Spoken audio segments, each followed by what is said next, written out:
Everyone, welcome to अपना सपना JRF platform. मैं हूं गोल्डी नामदेव और आज की वीडियो में हम सेल बायोलॉजी पर रिवीजन करेंगे। कुछ इम्पोर्टेंट टॉपिक्स जो सेल बायोलॉजी यूनिट्स हैं उनको हम टारगेट करेंगे, कंप्लीट करेंगे, कंसेप्ट बिल्ड करेंगे।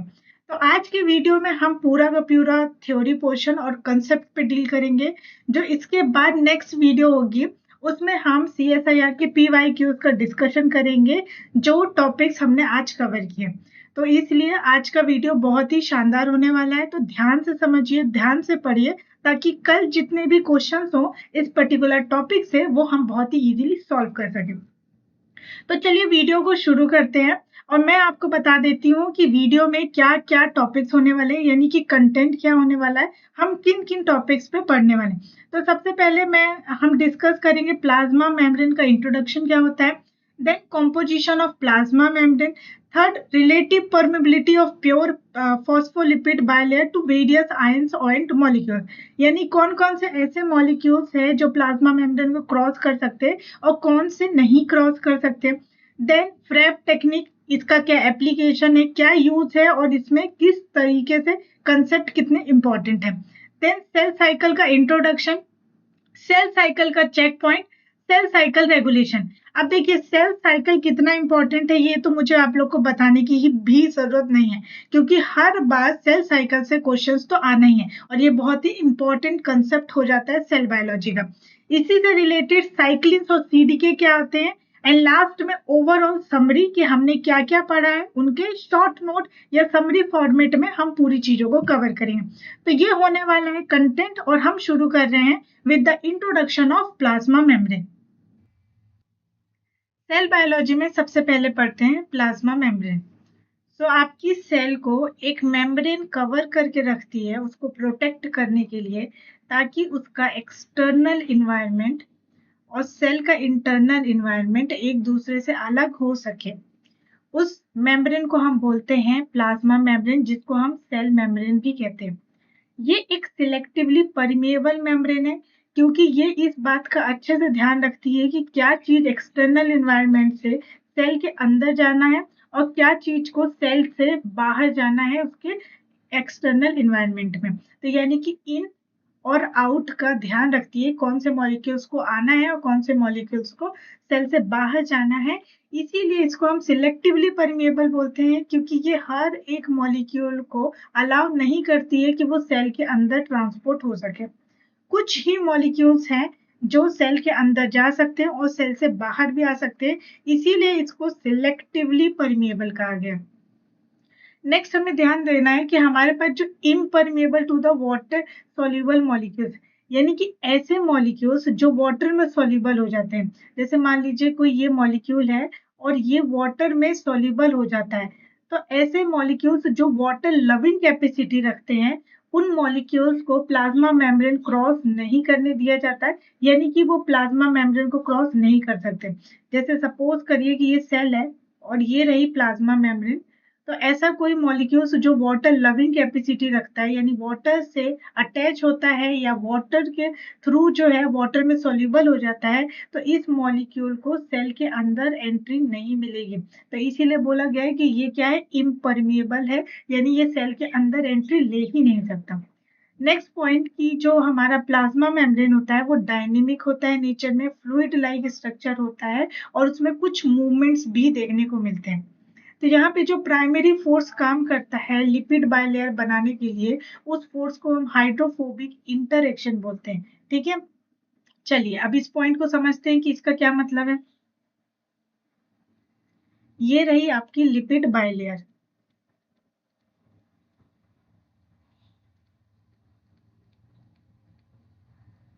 हमारी पूरी प्लाज्मा मेम्ब्रेन जो है इस तरीके से लिपिड मॉलिक्यूल से बनी है, और एक लेयर ये, दूसरी लेयर ये वाली, इसलिए इसको हम बोलते हैं लिपिड बायलेयर।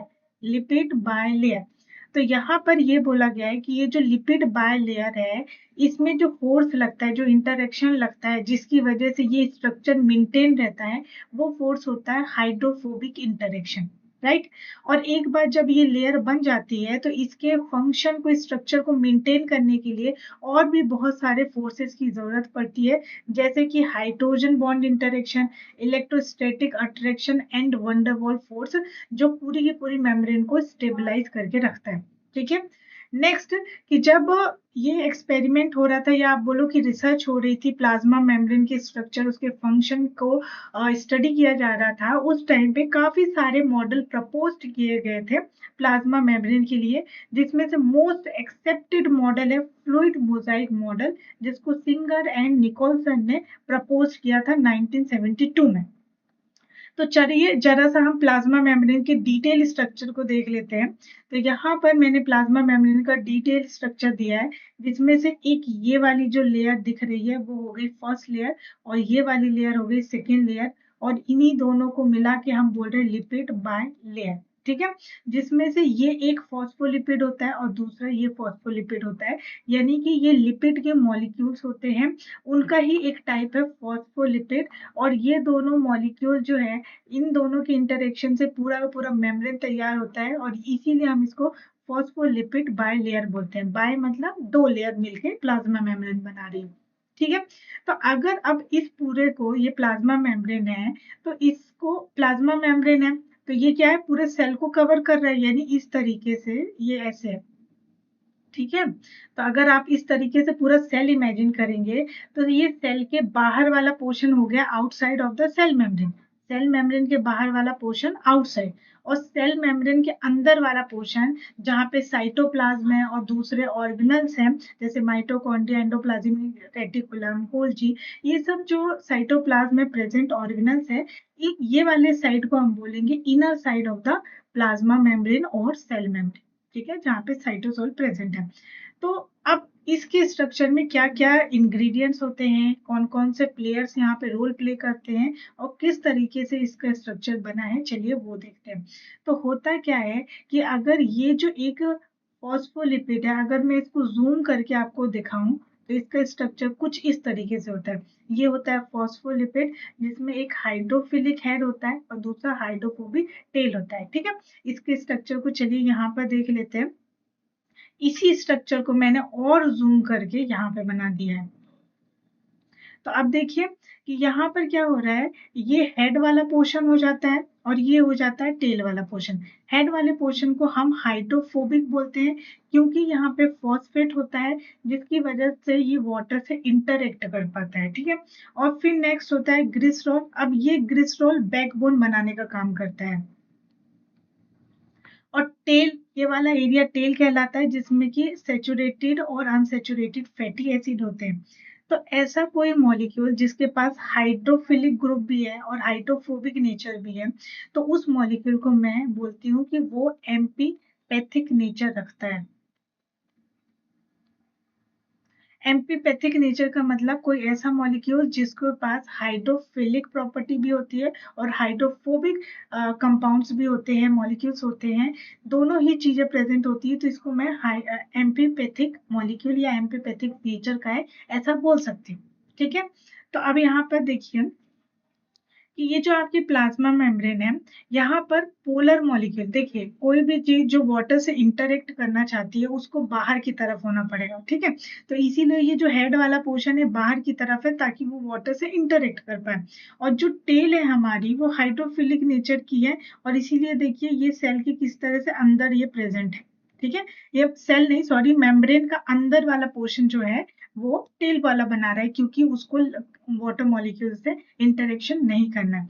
इसके साथ साथ आप देखेंगे तो ये जो अंदर वाला पोर्शन हो गया, इसको मैं नॉन पोलर बोल सकती हूँ, बाहर वाला पोलर बोल सकती हूँ, क्योंकि पोलर वाला वाटर से इंटरेक्ट करेगा, लेकिन जो नॉन पोलर वाला है, they will not going to interact with water, right. तो अब यहाँ पर और भी दूसरे मॉलिक्यूल्स क्या हैं। अब यहाँ पर देखिए ये प्रेजेंट है कुछ प्रोटीन्स, ऐसा प्रोटीन जो मेम्ब्रेन को पूरा क्रॉस कर रहा है, पूरा धस गया है, उस प्रोटीन को मैं इंट्रीगल प्रोटीन बोलूंगी। अब ये इंटीग्रल प्रोटीन्स ही हैं जो आगे जाके प्रोटीन चैनल्स बनाते हैं या ट्रांसपोर्ट प्रोटीन्स बनाते हैं, यानी कि ऐसा कोई मॉलिक्यूल जो सेल के बाहर प्रेजेंट है और वो सेल की फंक्शन के लिए बहुत इंपॉर्टेंट है, बट वो इस प्लाज्मा मेम्ब्रेन को क्रॉस नहीं कर सकता। इन दैट केस ये चैनल प्रोटीन जो है वो हेल्प करते हैं कि ये मॉलिक्यूल्स जो है इन चैनल प्रोटीन्स की मदद से वो सेल के अंदर एंट्री ले पाए, ठीक है, यानी कि ट्रांसपोर्ट में रोल प्ले करते हैं। इसके अलावा आप देखोगे कि प्लाज्मा मेम्ब्रेन में कोलेस्ट्रॉल प्रेजेंट होते हैं। कुछ ऐसे प्रोटीन जो प्लाज्मा मेम्ब्रेन के सरफेस में प्रेजेंट होते हैं उसको हम पेरिफेरल प्रोटीन्स बोलते हैं। अब हाइड्रोफोबिक अल्फा हेलिक्स प्रोटीन, जैसे आपने बायोकेमिस्ट्री में जब हम प्रोटीन पढ़ते हैं तो हम देखते हैं alpha helix beta sheet structure होता है, वैसे ये अल्फा हेलिक्स स्ट्रक्चर रखने वाला प्रोटीन जो होता है वो पूरी की पूरी प्लाज्मा मेम्ब्रेन के अंदर साइड प्रेजेंट होता है, और ये जो है टेल से इंटरेक्ट करता है, अंदर प्रेजेंट है, इसलिए ये हाइड्रोफोबिक नेचर का है क्योंकि ये वाटर से इंटरेक्ट नहीं करता, ठीक है। फिर कुछ ग्लोबुलर प्रोटीन्स प्रेजेंट होते हैं, कुछ ग्लाइकोप्रोटीन्स प्रेजेंट होते हैं, एंड ये कार्बोहाइड्रेट की चेन भी आपको देखने को मिलेगी, साथ ही साथ ग्लाइकोलिपिड्स भी प्रेजेंट होते हैं। तो इतने सारे मॉलिक्यूल्स जो हैं वो प्लाज्मा मेम्ब्रेन में प्रेजेंट होते हैं और प्लाज्मा मेम्ब्रेन के स्ट्रक्चर को फॉर्म करते हैं, राइट। चलिए, अगर मैं अब डिवीजन बताऊं आपको, तो डिवीजन में ये बताना है कि कौन से मॉलिक्यूल्स का ज्यादा रोल है प्लाज्मा मेम्ब्रेन में, यानी कि प्लाज्मा मेम्ब्रेन में कॉम्पोजिशन क्या है। तो जो आपका लिपिड है वो मेजर तरीके से पाया जाता है।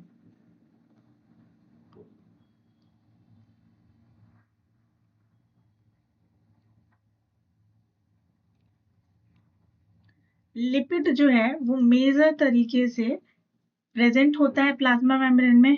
प्रोटीन भी मेजर प्रेजेंट होता है, यानी ज्यादा अमाउंट में प्रेजेंट होता है, लेकिन कार्बोहाइड्रेट लेस या फिर हम बोल सकते हैं माइनर अमाउंट में प्लाज्मा मेम्ब्रेन में प्रेजेंट होता है।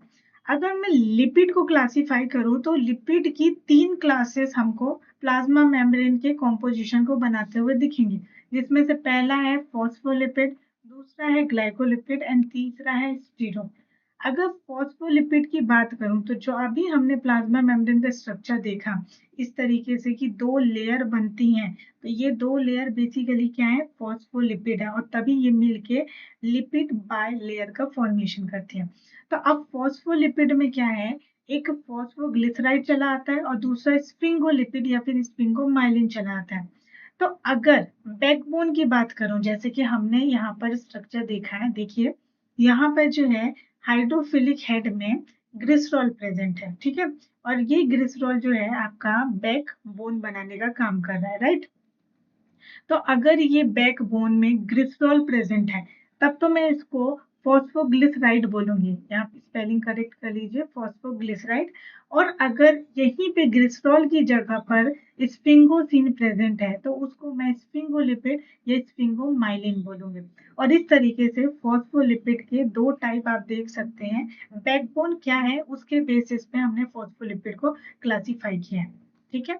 यहाँ पर हमारा एक क्लासिफिकेशन हो गया फॉस्फोग्लिसराइड और दूसरा हो गया स्फिंगोलिपिड या फिर स्फिंगोमाइलिन, ठीक है। अब जो हमारा ये फॉस्फोलिपिड है इसको थोड़ा और डिटेल में जानते हैं। तो यहाँ पे देखिए कि जब फॉस्फोलिपिड जो है ग्लिसरॉल के साथ होगा, यानी कि फॉस्फोलिपिड में बैकबोन ग्लिसरॉल होगा, इन दैट केस मैं फॉस्फोलिपिड को फॉस्फोग्लिसराइड बोलूंगी या फिर ग्लिसरो फॉस्फोलिपिड बोलूंगी। और इन्हीं फॉस्फोग्लिसराइड के और भी ज्यादा टाइप्स आपको देखने को मिलेंगे, जैसे कि phosphatidyl ethanol amine, phosphatidyl ethanol amine, phosphatidyl serine, phosphatidyl choline and phosphatidyl inositol. ये क्या है, ये सारे के सारे लिपिड मॉलिक्यूल्स हैं जो प्लाज्मा मेम्ब्रेन में आपको मिलेंगे।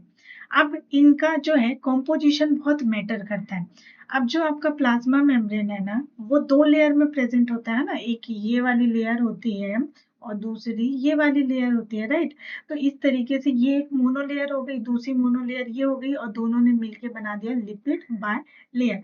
तो इस लिपिड बाय लेयर में जितने भी अभी तक हमने फॉस्फोग्लिसराइड्स देखे हैं उनका कॉम्पोजिशन अलग अलग होता है, यानी कि ये एक जैसे अमाउंट में नहीं प्रेजेंट होते हैं, कि जितना ऊपर वाले चेन में प्रेजेंट है, यानी कि जितना ये प्लाज्मा मेम्ब्रेन है, तो जितना इस वाली लेयर में प्रेजेंट है उतना ही यहाँ पे प्रेजेंट है, यानी कि बाहर वाले पोर्शन को मैं प्लाज्मा मेम्ब्रेन के आउटर साइड बोल रही हूँ इस तरीके से। और क्योंकि ये बाहर की तरफ फेस कर रहा है इसलिए इसको एक्सोफेशियल।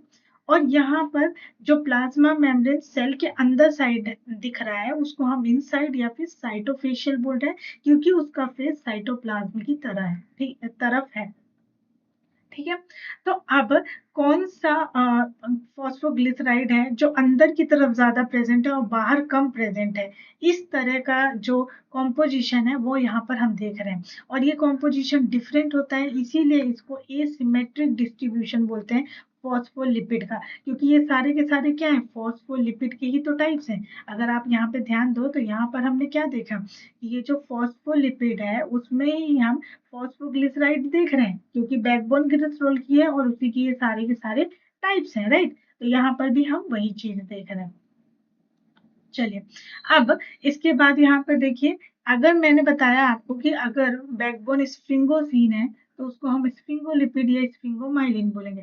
तो जरा इस कॉम्पोजिशन को देखिए, यहाँ पर मैंने टोटल फॉस्फोलिपिड ले लिया, ठीक है। मान लेते हैं हम इस तरीके से, टोटल फॉस्फोलिपिड प्रेजेंट है 50% बाहर 50% अंदर, ठीक है। तो ये जो एस एम है ये है स्फिंगोमाइलिन, स्फिंगोमाइलिन याद है, स्फिंगोमाइलिन।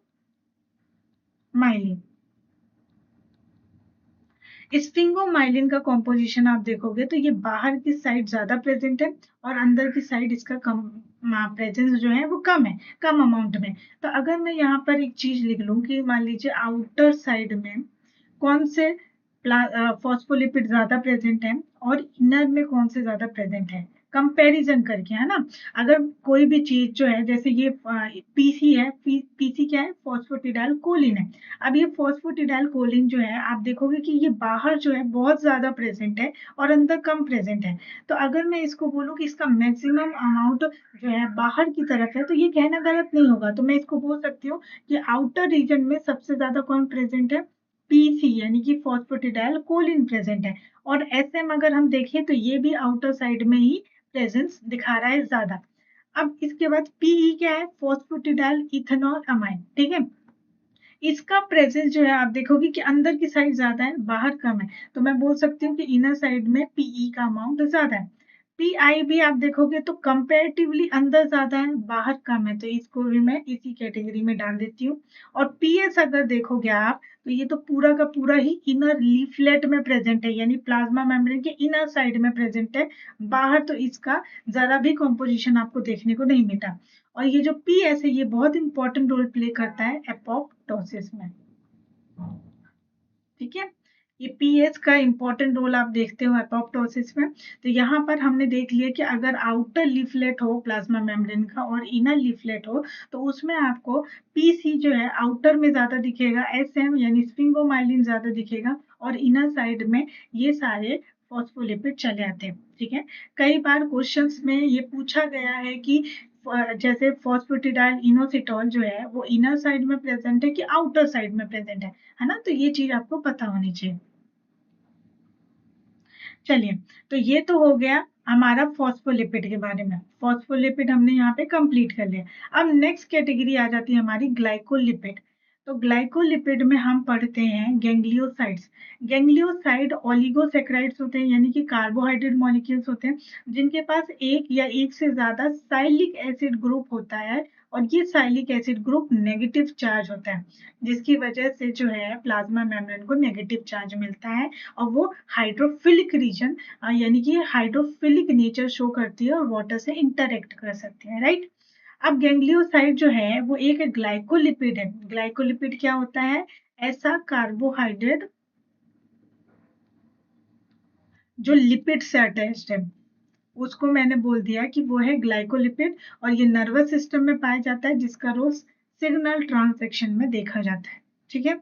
अब लिपिड में ही तीसरी क्लास मेरी चली आती है स्टीरॉल की। स्टीरॉल क्या होते हैं, स्टीरॉल स्टीरॉल अगेन जो होते हैं वो लिपिड मॉलिक्यूल्स ही होते हैं, लिपिड से ही बनते हैं। और प्रोकैरियोट्स में स्टीरॉल एब्सेंट होते हैं। एनिमल में जो स्टीरॉल पाया जाता है उसको हम कोलेस्ट्रॉल बोलते हैं। प्लांट में पाए जाने वाले स्टीरोल को हम फाइटोस्टीरोल बोलते हैं और फंजाई में पाए जाने वाले स्टीरोल को हम इग्रोस्टीरोल बोलते हैं। ठीक है, इतना सा स्टोरी है, इसमें ज्यादा कुछ ध्यान नहीं देना। नेक्स्ट पॉइंट है हमारा, ये तो पहला हो गया हमारा लिपिड, ए हमारा लिपिड हो गया, B protein and C carbohydrate. ठीक है, तो अब पहले मैं कार्बोहाइड्रेट बता देती हूँ, फिर उसके बाद हम लिपिड में जंप कर जाएंगे। ठीक है, तो कार्बोहाइड्रेट में क्या हो रहा है, कार्बोहाइड्रेट में हम दो तरह से पढ़ते हैं। जो हमारा प्लाज्मा मेम्ब्रेन है उसमें लिपिड प्रोटीन कार्बोहाइड्रेट सब प्रेजेंट है, लेकिन हो सकता है कि लिपिड जो है अकेला प्रेजेंट हो या किसी के साथ प्रेजेंट हो, यानी कि प्रोटीन के साथ प्रेजेंट हो या फिर कार्बोहाइड्रेट के साथ प्रेजेंट हो या अकेला प्रेजेंट हो। प्रोटीन भी ऐसा हो सकता है कि वो या तो अकेला प्रेजेंट हो या कार्बोहाइड्रेट के साथ प्रेजेंट हो या लिपिड के साथ प्रेजेंट हो, है ना, तीनों ही केस में प्रेजेंट हो सकता है। लेकिन जो अपना कार्बोहाइड्रेट है ना, वो कभी भी अकेला पाया नहीं जाएगा, अलोन कभी भी अकेला प्रेजेंट नहीं होगा प्लाज्मा मेम्ब्रेन में, ये आपको ध्यान रखना है। ऐसा कंसीडर करिए कि कार्बोहाइड्रेट एक बच्चे की तरह है, कि जब भी बच्चे घूमने जाते हैं तो आप उनको अकेले नहीं जाने देते, किसी न किसी के साथ में, या तो उसके साथ उसकी मम्मी जाएंगी या तो उसके साथ उसके पापा जाएंगे, बट अकेले नहीं जाते। तो वैसे ही प्लाज्मा मेम्ब्रेन में कार्बोहाइड्रेट एक बच्चे की तरह है जिसको हम अकेले नहीं जाने देते हैं, वो किसी न किसी के साथ में प्रेजेंट होगा बट अकेला प्रेजेंट नहीं होगा। तो अगर ये प्रोटीन के साथ प्रेजेंट है तो मैं कार्बोहाइड्रेट को बोलूंगी ग्लाइकोप्रोटीन, और अगर कार्बोहाइड्रेट लिपिड के साथ प्रेजेंट है तब मैं इसको बोलूंगी ग्लाइकोलिपिड। ये इतना सा कार्बोहाइड्रेट अपना। नेक्स्ट है हमारा बी वाला पोर्शन जो मेजर तरीके से प्रेजेंट है, और वो है प्रोटीन। तो चलिए प्रोटीन को हम एक बार और डिस्कस कर लेते हैं थोड़ा सा डिटेल में। यहाँ पर आ गया हमारा प्रोटीन। ठीक है, अब आपको पता है कि प्रोटीन जो है हमारे प्लाज्मा मेम्ब्रेन में प्रेजेंट है। तो जो प्रोटीन है वो तीन तरह से प्रेजेंट होता है। एक होता है हमारा इंटीग्रल प्रोटीन, यहाँ पर इस तरीके से लिख देते हैं कि एक हमारा होता है पेरिफेरल प्रोटीन, दूसरा होता है हमारा lipid linked protein,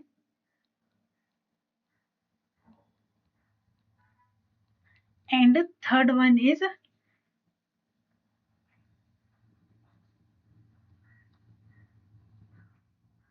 integral protein.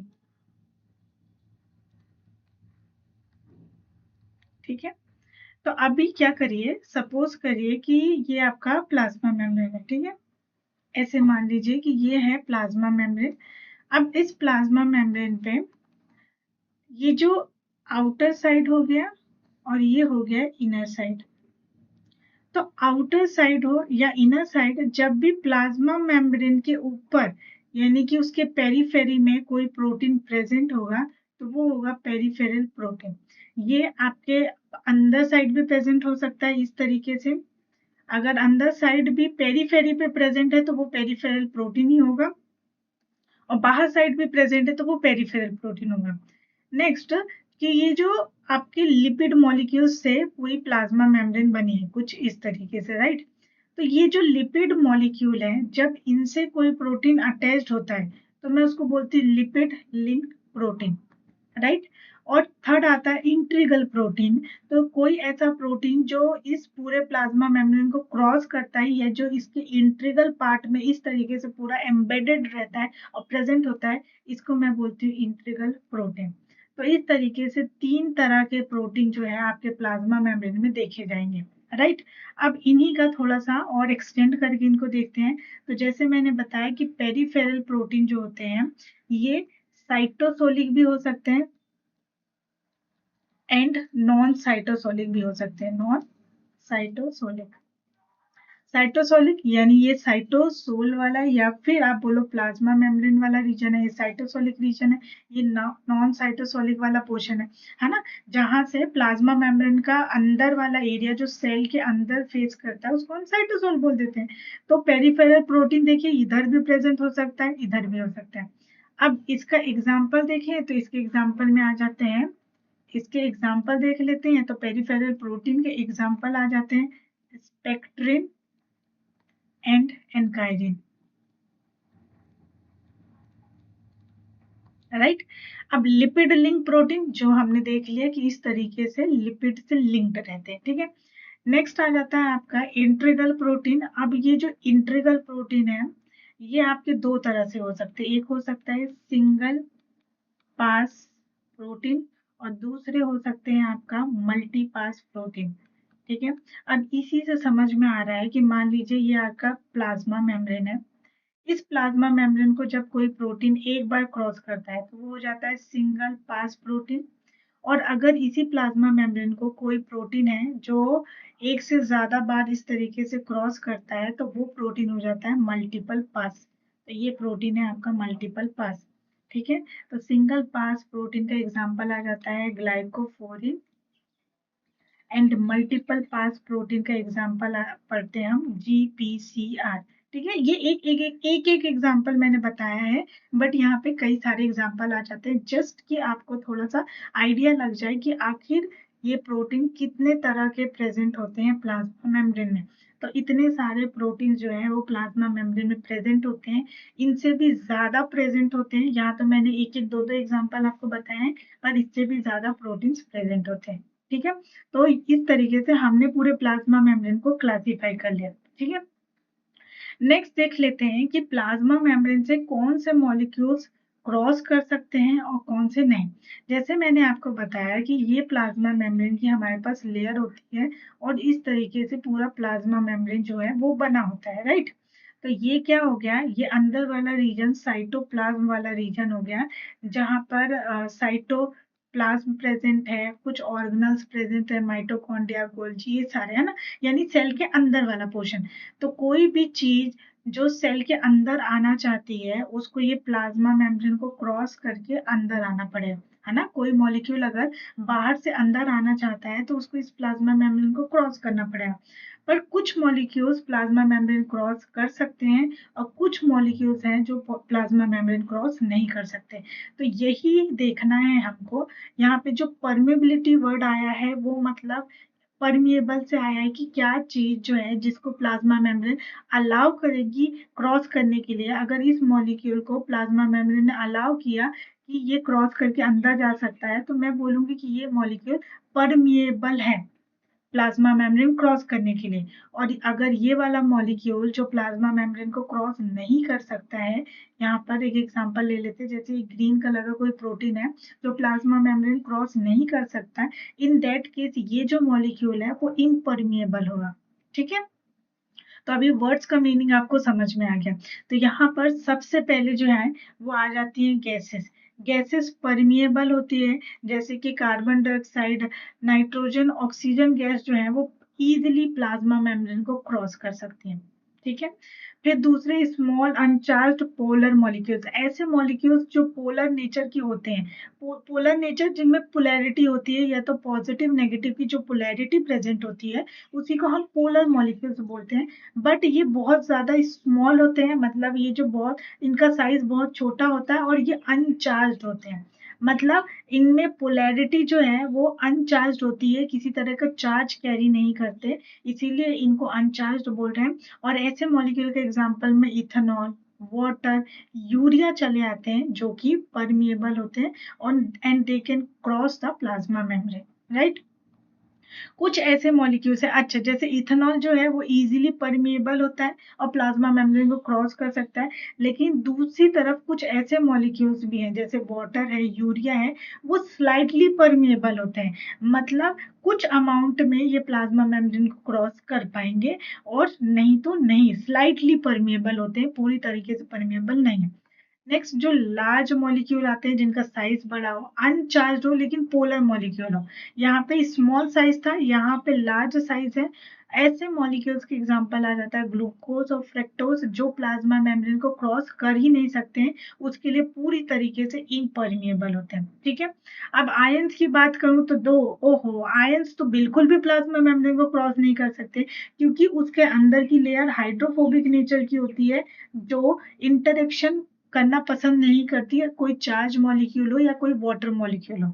सिर्फ हेड वाला पोर्शन ही इंटरेक्ट कर सकता है वाटर सोल्यूबल मॉलिक्यूल से या कोई चार्ज मॉलिक्यूल से अंदर वाला पोर्शन नहीं कर सकता है। और अगर आपको प्लाज्मा मेम्ब्रेन क्रॉस करना है तो you have to go through with this tails, जो कि हाइड्रोफोबिक नेचर की है।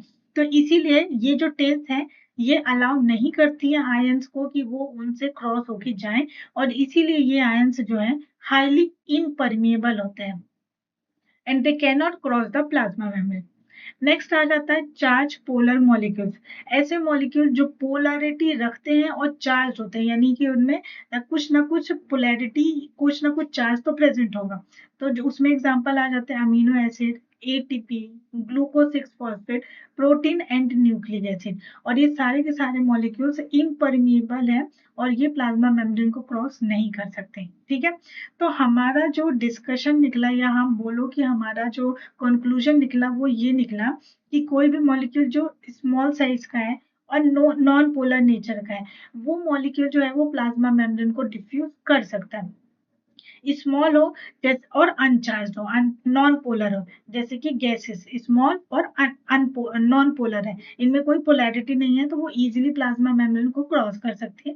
लेकिन ऐसे मॉलिक्यूल्स जो लार्ज, जिनका साइज भी बड़ा है, और दूसरा कि वो पोलर और चार्ज वाली प्रॉपर्टी भी रखते हैं, इन दैट केस वो उनको अलाउ नहीं किया जाता है कि वो लिपिड बाइलेयर यानी कि प्लाज्मा मेम्ब्रेन को क्रॉस कर सके। ठीक है, तो यानी कि ऐसा कोई भी मॉलिक्यूल। अब यहाँ पर एक और स्टेटमेंट लिखा है, इसको भी जरा देख लीजिए कि द स्मॉलर द मॉलिक्यूल, ठीक है, जितना छोटा मॉलिक्यूल होगा वो प्लाज्मा मेम्ब्रेन क्रॉस कर सकता है, लेकिन शर्त ये है, कंडीशन ये है कि वो मॉलिक्यूल जो है वाटर से एसोसिएटेड ना हो, मतलब उसका प्रॉपर्टी वाटर से इंटरेक्ट करने वाला नहीं होना चाहिए।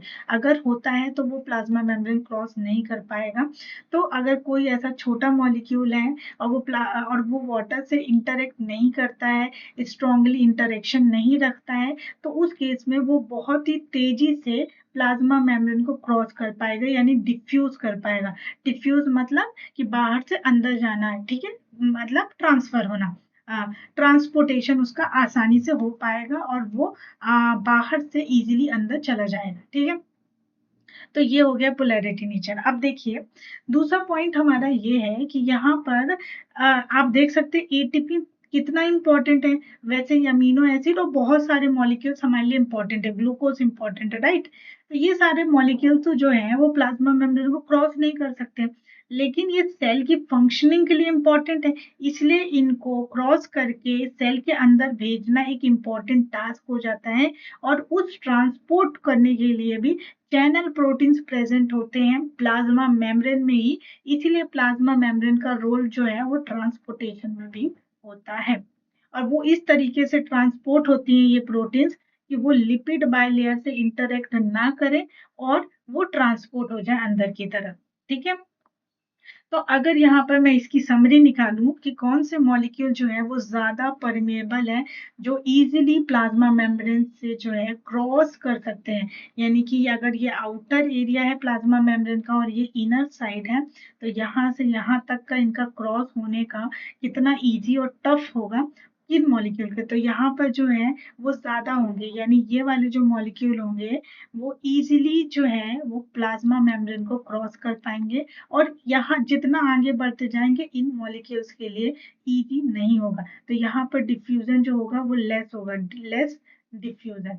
डिफ्यूजन का मीनिंग आप समझ गए ना, कि डिफ्यूज करना यानी कि क्रॉस कर पा रहा है। ठीक है, तो यहाँ पर ये इजीली डिफ्यूज हो जाएंगे और यहाँ से नहीं। तो जैसे जैसे यहाँ पे बढ़ते जाएंगे इनका डिफ्यूजन रेट क्या हो जाएगा, डिक्रीज हो जाएगा, डिफ्यूजन रेट डिक्रीज हो जाएगा जैसे ही लेफ्ट से राइट की तरफ ये जाएंगे। तो देखिए सबसे ज्यादा जो इजीली तरीके से प्लाज्मा मेम्ब्रेन को क्रॉस कर सकते हैं वो होते हैं नॉन पोलर मॉलिक्यूल, क्योंकि उनके पास कोई पोलैरिटी नहीं है, तो ये दूर दूर तक भी वाटर से इंटरेक्ट नहीं करते, तो ये इजीली प्लाज्मा मेम्ब्रेन से क्रॉस हो जाएंगे। नेक्स्ट चला आता है स्मॉल अनचार्ज्ड पोलर मॉलिक्यूल, जो ये भी प्लाज्मा मेम्ब्रेन को क्रॉस कर सकते हैं। फिर लार्ज अनचार्ज्ड मॉलिक्यूल जो कर सकते हैं लेकिन इनके कंपेयर में कम, यानी अगर मैं सबसे ज्यादा बोलूँ तो ये जो है 99% ये जो है प्लाज्मा मेम्ब्रेन को क्रॉस कर सकते हैं, और ये जो है 90% क्रॉस कर सकते हैं, ये 80% क्रॉस करेंगे और ये 60% क्रॉस करेंगे और ये तो क्रॉस ही नहीं करेंगे। मतलब कि क्रॉस ही नहीं करेंगे, पोलर चार्ज भी बिल्कुल क्रॉस नहीं करेगा। मतलब ये 10% के अराउंड भी ये जो पॉसिबिलिटी है इनकी क्रॉस करने की बहुत ही कम है और इनका तो ऑलमोस्ट 0 से 1% के अराउंड होता है। तो कहने का पर्पस ये है कि जैसे-जैसे आप राइट से लेफ्ट की तरफ बढ़ते जाओगे और मॉलिक्यूल्स में पोलैरिटी आती जाएगी, आयंस मॉलिक्यूल्स बनते जाएंगे, वाटर से इंटरेक्ट करने की पॉसिबिलिटी बढ़ती जाएगी, वैसे वैसे इनका रेट ऑफ डिफ्यूजन या प्लाज्मा मेम्ब्रेन को क्रॉस करने की जो पॉसिबिलिटी है वो भी डिक्रीज होती जाएगी। ठीक है, तो ये चीज आपको ध्यान रखनी है, इससे क्वेश्चन आता है। तो जो हाँ, इसके बाद वाला नेक्स्ट नेक्स्ट लेक्चर होगा मेरा, उसमें मैं आपके सेल बायोलॉजी के इन्हीं टॉपिक से जो हम आज पढ़ रहे हैं उनसे हम CSIR के PYQs भी करेंगे और आप देखोगे कि जो टॉपिक हम पढ़ रहे हैं उनसे क्वेश्चंस भी आ रहे हैं आपके। ठीक है, और क्योंकि अगर आज की वीडियो को आपने अच्छे से समझ लिया तो कल के सारे क्वेश्चन आपको इजीली सॉल्व हो जाएंगे। चलिए अब नेक्स्ट देख लेते हैं। एक लिपिड और प्रोटीन, हमारा क्या है, प्लाज्मा मेम्ब्रेन जो है उसमें लिपिड मॉलिक्यूल्स भी प्रेजेंट है और उसमें कुछ प्रोटीन मॉलिक्यूल्स भी प्रेजेंट है ना। कुछ पेरिफेरल प्रोटीन्स है, कुछ इंट्रीगल प्रोटीन्स है, राइट, हमने पढ़ा है ना, और कुछ लिपिड लिंक्ड प्रोटीन्स है। तो यानी कि प्रोटीन और लिपिड दोनों के दोनों प्लाज्मा मेम्ब्रेन में प्रेजेंट हैं और देखा ये गया है कि लिपिड और प्रोटीन दोनों के दोनों ही एक मूवमेंट करते हैं, यानी उनमें कैपेसिटी है कि वो थोड़ा सा मूव कर सकते हैं, स्टैटिक नहीं रहते, और इसीलिए तो हम बोलते हैं कि प्लाज्मा मेम्ब्रेन के पास डायनेमिक नेचर है, राइट।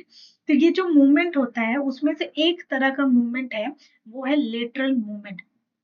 ठीक है, अब लेटरल मूवमेंट का मतलब होता है साइड बाय साइड मूवमेंट करना, कि जैसे ये जो है इधर साइड मूवमेंट कर सकता है, इधर साइड मूवमेंट कर सकता है।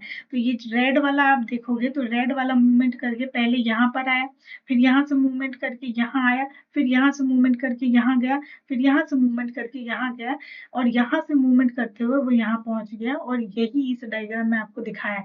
तो पहले जो था ये यहाँ पे प्रेजेंट था, ये वाला जो लिपिड वाला लिपिड है वो पहले यहाँ प्रेजेंट था, मूवमेंट करते करते वो यहाँ पहुंच गया। तो इसने क्या किया, साइड बाय साइड मूवमेंट किया और इसी मूवमेंट को हम लेटरल मूवमेंट बोलते हैं, और इसी तरह का मूवमेंट प्रोटीन्स भी करती हैं।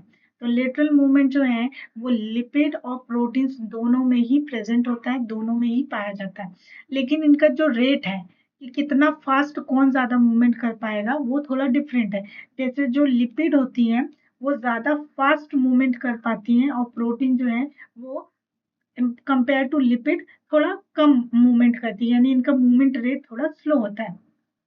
ठीक है, अब प्रोटीन में भी हमने देखा है कि हमारे पास सिंगल पास प्रोटीन होता है, मैं आपको पढ़ा चुकी हूँ कि सिंगल पास प्रोटीन क्या है, और एक होता है हमारा मल्टी पास प्रोटीन। ठीक है, अब अगर मैं इन दोनों की भी बात करूं कि अब मुझे बताइए, देखिए अगर मैंने लिपिड और प्रोटीन बोला तो आप तो इजीली बता देंगे कि हाँ, प्रोटीन का, लिपिड का जो है वो लेटरल मूवमेंट ज्यादा फास्ट है, प्रोटीन का कम है। लेकिन अगर प्रोटीन में भी मैं सिंगल पास और मल्टी पास प्रोटीन ले आऊं और फिर बोलूं कि अब बताइए इन दोनों में से कौन सा प्रोटीन है वो जो ज्यादा अच्छे से मूवमेंट कर पाएगा, यू कैन से फास्ट और रैपिड मूवमेंट कर पाएगा, उस केस में आप बोलोगे कि सिंगल पास प्रोटीन जो है वो फास्ट मूवमेंट करेगा और मल्टी पास जो है वो फास्ट, थोड़ा कंपेरेटिवली स्लो मूवमेंट करेगा सिंगल पास प्रोटीन से।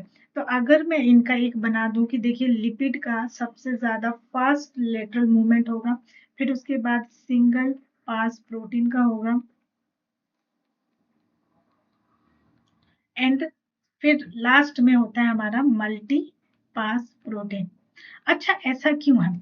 ऐसा इसलिए है कि ये देखिए कोई प्रोटीन है, ठीक है, सिंगल पास प्रोटीन और मल्टी पास प्रोटीन का क्या मतलब है, ये इंट्रीगल प्रोटीन है, दोनों की दोनों कैसी है, इंट्रीगल प्रोटीन है। ठीक है, तो वो इस तरीके से मेम्ब्रेन में एम्बेडेड है। तो ये हो गया सिंगल पास। अब यहाँ पे मल्टी पास का एग्जाम्पल अगर मैं बना दूं तो ये हो गया आपका मल्टी पास प्रोटीन। ठीक है, इस तरीके से।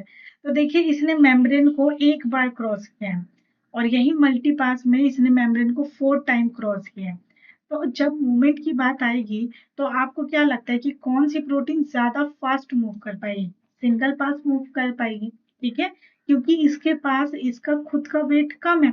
जैसे कि ये कुछ ऐसा ही है कि जो व्यक्ति बहुत पतला है, यानी जो पतला व्यक्ति है वो फास्ट भाग पाएगा रनिंग ट्रैक में, और जो थोड़ा मोटा है वो उसको जो है भागने में या फिर रन करने में थोड़ी प्रॉब्लम होगी, तो वो उतना स्लो भागेगा।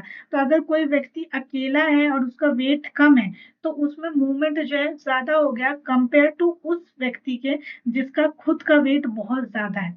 ठीक है, तो यहाँ पर भी तो यही हो रहा है कि सिंगल पास प्रोटीन जो है वो इस रेट से भाग रही है, लेकिन जो मल्टीपल पास प्रोटीन है उसका रेट बहुत ही स्लो है। ठीक है, आई होप अभी आपको आइडिया लगा होगा कि ऐसा क्यों क्यों है, और लिपिड का मूवमेंट सबसे ज्यादा होता है कंपेयर टू प्रोटीन। ठीक है, अब इस टेक्निक को थोड़ा सा डिटेल में देख लेते हैं कि आखिर करते कैसे हैं। ओके, अब ये जो लेटरल मूवमेंट मैंने आपको बता दिया कि प्रोटीन और लिपिड में लेटरल मूवमेंट पाया जाता है, लेकिन इस लेटरल मूवमेंट को हम कैसे चेक करें? अगर मुझे देखना हो कि मेरी कोई प्रोटीन है और वो लेटरल मूवमेंट करती है कि नहीं करती है, उस चीज को चेक करने के लिए या स्टडी करने के लिए हम एक टेक्निक का यूज करते हैं, और इस टेक्निक का नाम है फ्रैप टेक्निक। ठीक है, फ्रैप मतलब fluorescence recovery after photo bleaching. अब ये टेक्निक क्या होती है और कैसे काम करती है, इसको थोड़ा सा डिटेल में देख लेते हैं। तो फ्रैप, जैसे मैंने बताया कि फ्रैप एक ऐसी टेक्निक है जो लेटरल मूवमेंट, प्रोटीन और लिपिड के लेटरल मूवमेंट की स्टडी करता है और हमें बताता है कि क्या मूवमेंट हुआ है कि नहीं हुआ है। ठीक है, तो यहाँ पर एक एग्जांपल देख लीजिए, यहाँ पर हम प्रोटीन के मूवमेंट की बात कर रहे हैं, प्रोटीन के लेटरल मूवमेंट की बात कर रहे हैं, लेटरल।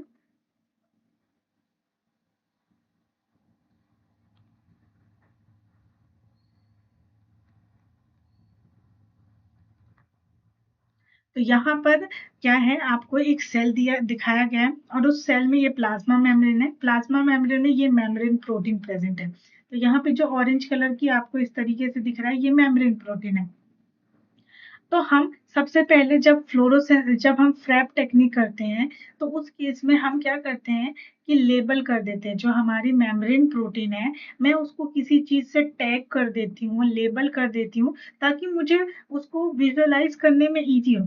ठीक है, अगर मान लीजिए हर एक चीज का मैंने एक ही जैसा कलर रखा, तो बाद में जैसे मान लीजिए ये प्रोटीन है, ठीक है, मैंने इसको टैग नहीं किया, अब ये प्रोटीन है और इसका मूवमेंट हो रहा है और ये मूवमेंट करते करते यहाँ पहुंच गई, तो मुझे कैसे पता चलेगा कि इसी प्रोटीन ने मूवमेंट किया और वो यहाँ आ गई? अगर सारी की सारी प्रोटीन मुझे सेम दिखेंगी, तो प्रोटीन में कैसे मूवमेंट हुआ मुझे नहीं पता चलेगा।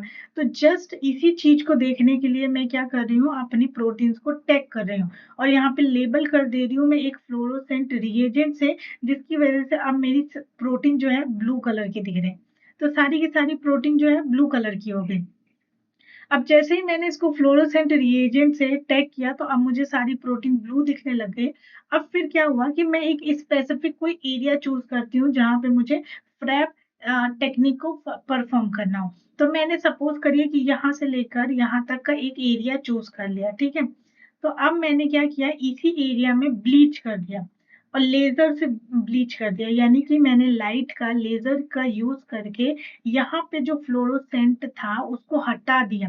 तो अब यहाँ पे कोई भी चमक या फिर कोई भी फ्लोरोसेंस नहीं दिखेगा। तो यहाँ की जो प्रोटीन है, अब वो कैसी हो गई, फ्लोरोसेंट नहीं रही, क्योंकि मैंने उसको ब्लीच कर दिया और उनका जो ये जो फ्लोरोसेंट वाली चीज थी वो मैंने हटा दिया। तो यहाँ पे ये क्या हो गया, ये ब्लीच्ड एरिया हो गया, क्योंकि यहाँ से मैंने इनका फ्लोरोसेंट जो है वो हटा दिया। ठीक है, अब हटाने के बाद मैं थोड़ा वेट करूंगी, मैं ये देखूंगी कि क्या यहाँ पे मुझे कोई फ्लोरोसेंस दिख रहा है कि नहीं। तो जब मैं वेट करती हूँ आधा घंटा, एक घंटा, तो मैं क्या देखती हूँ कि ये जो प्रोटीन्स है इनका मूवमेंट हुआ है। मूवमेंट हुआ है, ये मुझे कैसे पता चलेगा, क्योंकि जिस एरिया में मैंने ब्लीच किया और ब्लीच करने के बाद मैंने फ्लोरोसेंस चेक किया, तो मुझे यहाँ पे कोई भी फ्लोरोसेंस नहीं दिख रहा था। लेकिन जैसे ही मैं आधा घंटा, एक घंटा रुकी, तो मैंने देखा कि इसी एरिया में जहां मुझे पहले कोई फ्लोरोसेंस नहीं दिख रहा था, उस एरिया में अब मुझे फ्लोरोसेंस दिखने लग गया। तो ऐसा क्यों हुआ, क्योंकि प्रोटीन ने मूवमेंट किया और साइड बाय साइड मूवमेंट किया, जिसकी वजह से क्या हुआ कि यहाँ पे कुछ ऐसी भी प्रोटीन्स आ गई जिनके पास फ्लोरोसेंस टैग था। और इस तरीके से ये फ्लोरोसेंस टैग था, तो जब मैंने इसको फ्लोरोसेंस माइक्रोस्कोप में देखा, तो मुझे यहाँ पे फ्लोरोसेंस मिला। तो क्या किया हमने, इस टेक्निक में हमने क्या किया, पहले हमने मेम्ब्रेन प्रोटीन ली, उसका एक एरिया सिलेक्ट किया। अच्छा नहीं, पहले हमने क्या किया, एक मेम्ब्रेन प्रोटीन ली, उस मेम्ब्रेन प्रोटीन को हमने सबको फ्लोरोसेंट टैग कर दिया। फिर उसका एक एरिया सिलेक्ट किया और वहां पे हमने ब्लीच कर दिया। ब्लीच करने के बाद हमने वेट किया और फिर हमने दोबारा देखा तो हमें यहाँ पे फ्लोरोसेंस मिल रहा है। तो जब हमें दोबारा उस एरिया में फ्लोरोसेंस मिलने लग गया, जहाँ के एरिया को हमने ब्लीच किया था, उस एरिया को हम बोलते हैं फ्लोरोसेंस रिकवरी। हम क्या बोलते हैं कि वो एरिया में फ्लोरोसेंस रिकवरी हुई है, क्योंकि पहले वहां कोई फ्लोरोसेंस नहीं मिल रहा था और अब फ्लोरोसेंस मिल रहा है। ठीक है, तो ये तो हो गया प्रोटीन का केस। इसी तरीके से हम लिपिड में भी देखते हैं कि इस तरह का लेटरल मूवमेंट होता है। ठीक है, अब इसी चीज को थोड़ा ग्राफ की मदद से समझते हैं, क्योंकि आपके एग्जाम में ग्राफ से क्वेश्चंस आते हैं, तो इसलिए ग्राफ को समझना जरूरी है। तो इसी, अच्छा अब आपको समझ में आया कि इसका नाम हमने फ्रैप क्यों दिया। फ्रैप मतलब फ्लोरोसेंस, क्योंकि हमने पहले तो फ्लोरोसेंस ऐड किया, फिर उसके बाद हमने फोटो ब्लीचिंग कर दी, उसका फ्लोरोसेंस हटा दिया एक पर्टिकुलर एरिया से, और फिर हम रिकवरी देख रहे हैं। फोटो ब्लीचिंग के बाद यहाँ पर हम रिकवरी देख रहे हैं, तो इसीलिए इस टेक्निक का नाम है फ्रैप, यानी fluorescence recovery after photo bleaching. ठीक है, तो अब देखिए यहाँ पर क्या हो रहा है कि अगर ये जो एक ग्राफ है जहां पर आपको वाई एक्सिस में फ्लोरोसेंस की इंटेंसिटी दिखा रहा है कि वो कितना ज्यादा चमक रहा है, और यहाँ पे आपको टाइम दिखाता जा रहा है एक्स एक्सिस में। तो यहाँ पर क्या हो रहा है कि पहले स्टेप में मैंने क्या किया, फ्लोरोसेंस कर दिया, अपनी जितनी प्रोटीन थी मैंने उसको फ्लोरोसेंस कर दिया। तो यहाँ पे मुझे मैक्सिमम फ्लोरोसेंस दिख रहा है। ठीक है, फ्लोरोसेंस बिफोर ब्लीचिंग। ब्लीचिंग करने से पहले जब मैंने फ्लोरोसेंस को चेक कर दिया माइक्रोस्कोप में, तो मुझे 100% या फिर मतलब पूरा का पूरा फ्लोरोसेंस दिखा। फिर यहाँ पर मैंने एक एरिया सिलेक्ट किया और उस एरिया से मैंने ब्लीच कर दिया, उस एरिया को मैंने ब्लीच कर दिया, और मेरे ब्लीच करते ही यहाँ से सारा का सारा फ्लोरोसेंस हट गया। तो यहाँ पे क्या हुआ, इस पर्टिकुलर एरिया में ये पूरा का पूरा ब्लीच हो गया। अब ब्लीच हो गया, अब ब्लीच होते ही जो है इसका फ्लोरोसेंस तुरंत गिर गया। ये जो ग्राफ है वो एक सिलेक्टेड एरिया के रिगार्डिंग ही है, मतलब सिर्फ इतने से एरिया की स्टडी कर रहे हैं हम इस ग्राफ में। तो पहले इतने से एरिया में जो है 100% फ्लोरोसेंस मुझे मिला यहाँ पर। फिर उसके बाद जब मैंने इस एरिया को ब्लीच कर दिया तो मेरा फ्लोरोसेंस यहाँ पे एक भी नहीं है, तो ये तुरंत गिर के नीचे आ गया, और ये हमें बता रहा है कि यहाँ ब्लीचिंग हुई है। लेकिन जैसे ही मैं थोड़ा टाइम रुकती हूँ, तो अब मैं ये नोटिस करती हूँ कि जिस एरिया में मैंने ब्लीच किया था उसी एरिया में मुझे थोड़ा थोड़ा फ्लोरोसेंस बढ़ते हुए दिख रहा है। इसीलिए देखिए यहाँ पे थोड़ा थोड़ा ऐसे बढ़ते हुए मुझे फ्लोरोसेंस दिख रहा है, और फिर एक टाइम पे आके मुझे यहाँ पे मैक्सिमम फ्लोरोसेंस दिख रहा है, जितना कि वो दिख सकता है। ठीक है, तो इस तरीके से मैंने क्या देखा कि यहाँ पर रिकवरी हो गई है, यहाँ पे फ्लोरोसेंस दिख रहा है और मुझे रिकवरी हो गई है। तो ये अगर मैं इसको यहाँ से पॉइंट मानती हूँ, इनिशियल पॉइंट मानती हूँ, तो यहाँ से लेकर यहाँ तक मुझे ये ग्राफ ये बताता है कि यहाँ पर रिकवरी हो गई है। रिकवरी मतलब यहाँ पे फ्लोरोसेंस अब मुझे दोबारा दिख रहा है, लेकिन ये फ्लोरोसेंस सिर्फ 50% ही है, मुझे पूरा का पूरा 100% नहीं मिला। वो इसलिए क्योंकि यहाँ पे कुछ ब्लीच्ड वाले प्रोटीन भी तो प्रेजेंट होंगे। तो ये मत भूलिए कि ये जो ब्लीच्ड वाले प्रोटीन है वो अभी भी इस मेम्ब्रेन का ही पार्ट है। तो रिकवरी तो आपको कभी भी 100% नहीं मिलेगी, लेकिन यस, बढ़ती हुई जरूर मिलेगी। और ये रिकवरी क्यों पॉसिबल हो पाई, क्योंकि यहाँ पे कुछ प्रोटीन थे जो मूवमेंट कर रहे थे, यानी कि कुछ प्रोटीन मोबाइल प्रोटीन थे। इसीलिए इस वाले एरिया को मैं मोबाइल फेज बोलती हूँ, या फिर ये बोलती हूँ कि यहाँ पर जो प्रोटीन है ये मोबाइल वाला एरिया है, और मोबाइल एरिया में ही रिकवरी पॉसिबल हो पाती है। इसके अलावा जो बचा हुआ ऊपर वाला पोर्शन है, ऊपर वाला पोर्शन यानी कि ये वाला जो पोर्शन है, ये वाला पोर्शन, क्योंकि स्टार्टिंग में मुझे इतना इतना सारा फ्लोरोसेंस मिला था। ठीक है, अब ये 100% फ्लोरोसेंस तो हुआ नहीं, तो यहाँ पर जितना फ्लोरोसेंस नहीं हो पाया, यानी कि जितनी रिकवरी नहीं हुई, उसको हम इमोबाइल फेज बोलते हैं, क्योंकि यहाँ पर जो है प्रोटीन का मूवमेंट नहीं हुआ, इसीलिए ये इमोबाइल फेज है जहां पर आपको रिकवरी नहीं मिली। तो यहाँ पर नो रिकवरी। ठीक है, ये ग्राफ समझ में आया? ये ग्राफ बहुत ही इम्पोर्टेंट है और आपके एग्जाम में इसी से क्वेश्चन आता है, जो मैं आपको कल करवाऊंगी।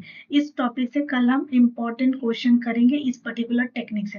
तो ये ग्राफ इसलिए इम्पोर्टेंट है, आई होप कि आपको समझ में आ गया हो। तो यहाँ पर क्या क्या ध्यान देने वाली बात है, एक तो ये कि पहले हम क्या करते हैं, फ्लोरोसेंस करते हैं, फिर हम एक पर्टिकुलर एरिया में हम ब्लीच करते हैं, और फिर ब्लीच करने के बाद हम वेट करते हैं और हम परसेंटेज देखते हैं कि कितना रिकवरी हुआ, कितना फ्लोरोसेंस दिखा। और फिर इसमें मोबाइल फेज क्या है, इमोबाइल वाला एरिया कितना है, वो सब आपको समझ में आ गया कि कितना है। ठीक है, तो इस तरीके से ये ग्राफ को प्रेडिक्ट किया जाता है। तो ये ग्राफ था ऑल अबाउट फ्रैप। तो फ्रैप टेक्निक में हम क्या देखते हैं, जो हमारा प्रोटीन और लिपिड होते हैं उनका लेटरल मूवमेंट जो हम चेक करते हैं, स्टडी करते हैं जिस टेक्निक से, उस टेक्निक को हम फ्रैप बोलते हैं। ठीक है, तो ये था, दिस इज ऑल अबाउट फ्रैप। और फ्रैप का हमने अभी तक देखा प्रोटीन में। चलिए मैं आपको लिपिड में भी बता देती हूँ। ये एक्सपेरिमेंट किया गया था लिपिड में। तो आप लिपिड में देखोगे कि इस तरह से लिपिड लेयर अरेंज है, और पहले हमने क्या किया, इन सभी में फ्लोरोसेंस कर दिया। फ्लोरोसेंस करने के लिए पहले आपने यहाँ पे फ्लोरोसेंट रिएजेंट यूज किया था। यहाँ पे फ्लोरोसेंस के लिए हम GFP प्रोटीन यूज कर रहे हैं, यानी कि ग्रीन फ्लोरोसेंट प्रोटीन यूज कर रहे हैं। और पर्पस ये है कि हमें बस टैग करना है। ठीक है, टैग करने के बाद आपने लेजर बीम से एक पर्टिकुलर एरिया में ब्लीच कर दिया। ठीक है, तो जैसे ही आपने ब्लीच किया, स्टार्टिंग में आपने फ्लोरोसेंस किया तो सब में देखिए ग्रीन कलर का फ्लोरोसेंस दिख रहा है। ठीक है, और क्योंकि ग्रीन कलर का फ्लोरोसेंस दिख रहा है तो ये मेरे को इतना मैक्सिमम फ्लोरोसेंस दिख रहा है। जैसे ही आपने एक पर्टिकुलर एरिया पे ब्लीच कर दिया, तो देखिए एक पर्टिकुलर एरिया पे ब्लीच कर दिया तो उसका फ्लोरोसेंस हट गया और वो व्हाइट कलर का दिखने लग गया। तो यहाँ पर क्या हुआ, फ्लोरोसेंस पूरी तरीके से हट गया, तो इसीलिए ये जो फ्लोरोसेंस है एकदम नीचे गिर गया इस तरीके से। फिर उसके बाद आपने यहाँ पे थोड़ी देर वेट किया, अलाउ किया, तो आपने देखा कि यहाँ पे रिकवरी शुरू हो गई, क्योंकि मुझे थोड़ा थोड़ा फ्लोरोसेंस मिलने लग गया। तो देखिए धीरे धीरे इस एरिया में अब आपको फ्लोरोसेंस बढ़ता हुआ दिखेगा, और ये बढ़ता हुआ जो फ्लोरोसेंस है उसको हम बोलेंगे कि रिकवरी हो रही है, क्योंकि यहाँ पे मोबाइल फेस यानी कि मोबाइल प्रोटीन काम कर रहे हैं, उनके बीच में मूवमेंट हो रहा है। इसलिए आपको देखिए ये वाला अब एरिया आपको पूरा व्हाइट नहीं दिखेगा, हल्का हल्का सा यहाँ पे कलर दिखने लगेगा। तो इस एरिया में आपने क्या देखा कि यहाँ पे रिकवरी हो गई है। पर ये रिकवरी कभी भी 100% नहीं होती जितना एग्जैक्ट होती है। तो देखिए ये यहाँ से लेकर अगर आप यहाँ से शुरू करते हो तो यहाँ से यहाँ तक रिकवरी हो गई है, और इसी ये रिकवरी हुई because of the mobile protein. ठीक है, मोबाइल एरिया इसको बोलेंगे। और इतनी रिकवरी जो है वो नहीं हुई, इतनी रिकवरी अभी नहीं हुई, तो ये क्या हो गया, इमोबाइल एरिया हो गया। ठीक है, तो इस तरीके से ये स्टडी हमने लिपिड में भी देख ली। तो ये टेक्निक जो है लिपिड और प्रोटीन दोनों के लिए इम्पोर्टेंट है। तो our next topic is cell cycle. Cell cycle क्या होती है, एक ऐसा इवेंट होता है जिसमें एक सेल दो सेल में डिवाइड हो जाती है, यानी कि एक सेल से आपकी दो सेल का फॉर्मेशन होता है। तो ये एक सीरीज ऑफ इवेंट होता है जिसके थ्रू सेल जो है सीक्वेंशियल मैनर में ग्रो करती है और डिवाइड करती है। और यहाँ पर ये भी इंश्योर किया जाता है कि सेल जो है अपना कंटेंट डुप्लीकेट करे, क्योंकि देखिए अगर कोई एक सेल है, ठीक है, अब इसको डिवाइड होना है और दो सेल इस तरीके से जब फॉर्मेशन होता है तो इस सेल में जितने भी कंटेंट होंगे, जैसे कि आपका सेल ऑर्गेनल्स होते हैं, साइटोप्लाज्म होता है, उनमें कुछ प्रोटीन्स होते हैं, और सबसे ज्यादा इंपॉर्टेंट कि डीएनए जो आपका जीनोमिक मटेरियल है, तो उसका भी डुप्लीकेशन यहाँ पर होना चाहिए, तभी तो इक्वल कॉपी यहाँ पर जाएगी और इक्वल कॉपी यहाँ पर जाएगी, ताकि ये जो सेल है वो अपने पेरेंट सेल की तरह ही सेम तरीके से फंक्शन को कर पाए। तो इसलिए यहाँ पे सारे जो कंटेंट होते हैं, चाहे आपका ऑर्गेनल हो, प्रोटीन्स हो या डीएनए हो, वो डुप्लीकेट होता है और तभी डिवाइड होके दो आइडेंटिकल डॉटर सेल का फॉर्मेशन होता है।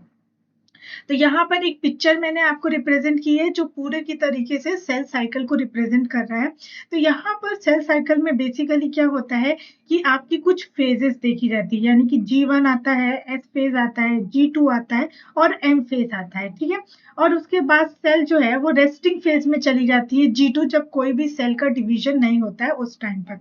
और क्योंकि ये सेल कंटिन्यू चलती रहती है, मतलब जैसे ही ये सेल को डिवीजन करना है तो ये पूरी सेल साइकिल को गो थ्रू करती है, यानी कि G1, G2, S, M पूरा फेज में जाती है, 2 सेल का डिवीजन करती है। अब ये वाली सेल को भी जब डिवीजन करना होगा तो अगेन ये क्या करेगी, इसी सेल साइकिल के थ्रू ये सारे फेज से होते हुए डिवाइड करेगी।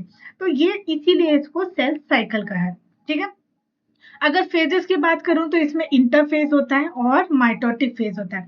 तो चलिए हम एक अपना डायग्राम बनाते हैं और क्लियरली समझते हैं कि सेल डिवीजन क्या है, ठीक है। सेल डिवीजन में अगर मैं स्टेजेस या फेजेस की बात करूं, स्टेजेस की बात करती हूँ, तो यहाँ पे 2 तरह के स्टेजेस हम पढ़ते हैं।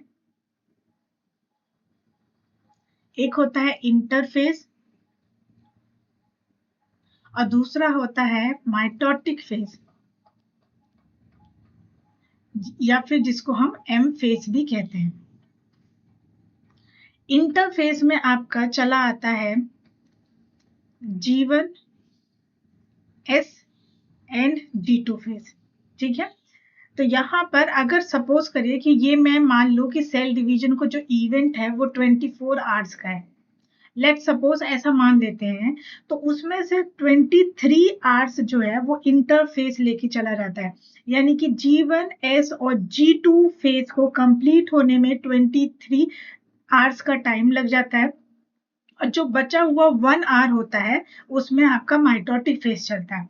अब इसमें भी 23 आवर्स में भी अगर मैं डिवीजन करूं कि G1 को कितना टाइम लगता है, S को कितना टाइम लगता है और G2 को कितना टाइम लगता है, तो S को जो है पूरे 11 आवर्स का टाइम लग जाता है, और G1 को, S को जो है वो 8 आवर्स का टाइम लग जाता है एंड G2 को 4 आवर्स का टाइम लग जाता है, और उसके बाद माइटोटिक फेज चलता है। तो यानी कि हम कह सकते हैं कि जो हमारा इंटरफेस है वो सबसे ज्यादा लॉन्गेस्ट फेज है, यानी सबसे ज्यादा टाइम लेता है, क्योंकि यही वो स्टेज है जहां पे प्रिपरेशन हो रहा होता है, डीएनए का डुप्लीकेशन हो रहा होता है, और जब ये पूरा प्रिपरेटरी फेज खत्म हो जाता है तब जाके सेल एक्चुअली डिवाइड करती है, और जब वो एक्चुअली डिवाइड करती है तो माइटोटिक फेज हम उसको कहते हैं। और यह इस माइटोटिक फेज में भी 2 तरह की स्टेज होती है, एक होता है कार्योकाइनेसिस और दूसरा होता है साइटोकाइनेसिस। जैसे कि वर्ड से ही समझ में आ रहा है कि कार्योकाइनेसिस मतलब कि न्यूक्लियर डिवीजन, यानी कि डीएनए, सॉरी, यहाँ पर क्या होता है कि आपका न्यूक्लियस डिवाइड होता है, और साइटोकाइनेसिस में साइटोप्लाज्म का डिवीजन होता है, यानी 2 अलग अलग सेल का फॉर्मेशन हो जाता है, ठीक है। तो इस तरीके से ये पूरी की पूरी सेल साइकिल चलती है। एक और इस तरीके से एक सेल जो है वो आपका 2 सेल में डिवाइड हो जाता है, और इन दोनों सेल में जो कंटेंट होता है वो इक्वल ही होता है। ऐसा नहीं है कि इसमें ज्यादा कंटेंट इसमें कम, ऐसा नहीं है। ये पेरेंट सेल हो जाती है और ये डॉटर सेल्स होती है जिनमें इक्वली डिवीजन होता है, ठीक है। तो इस तरीके से ये सेल स्टेजेस हैं, ये कुछ बेसिक इंट्रो है।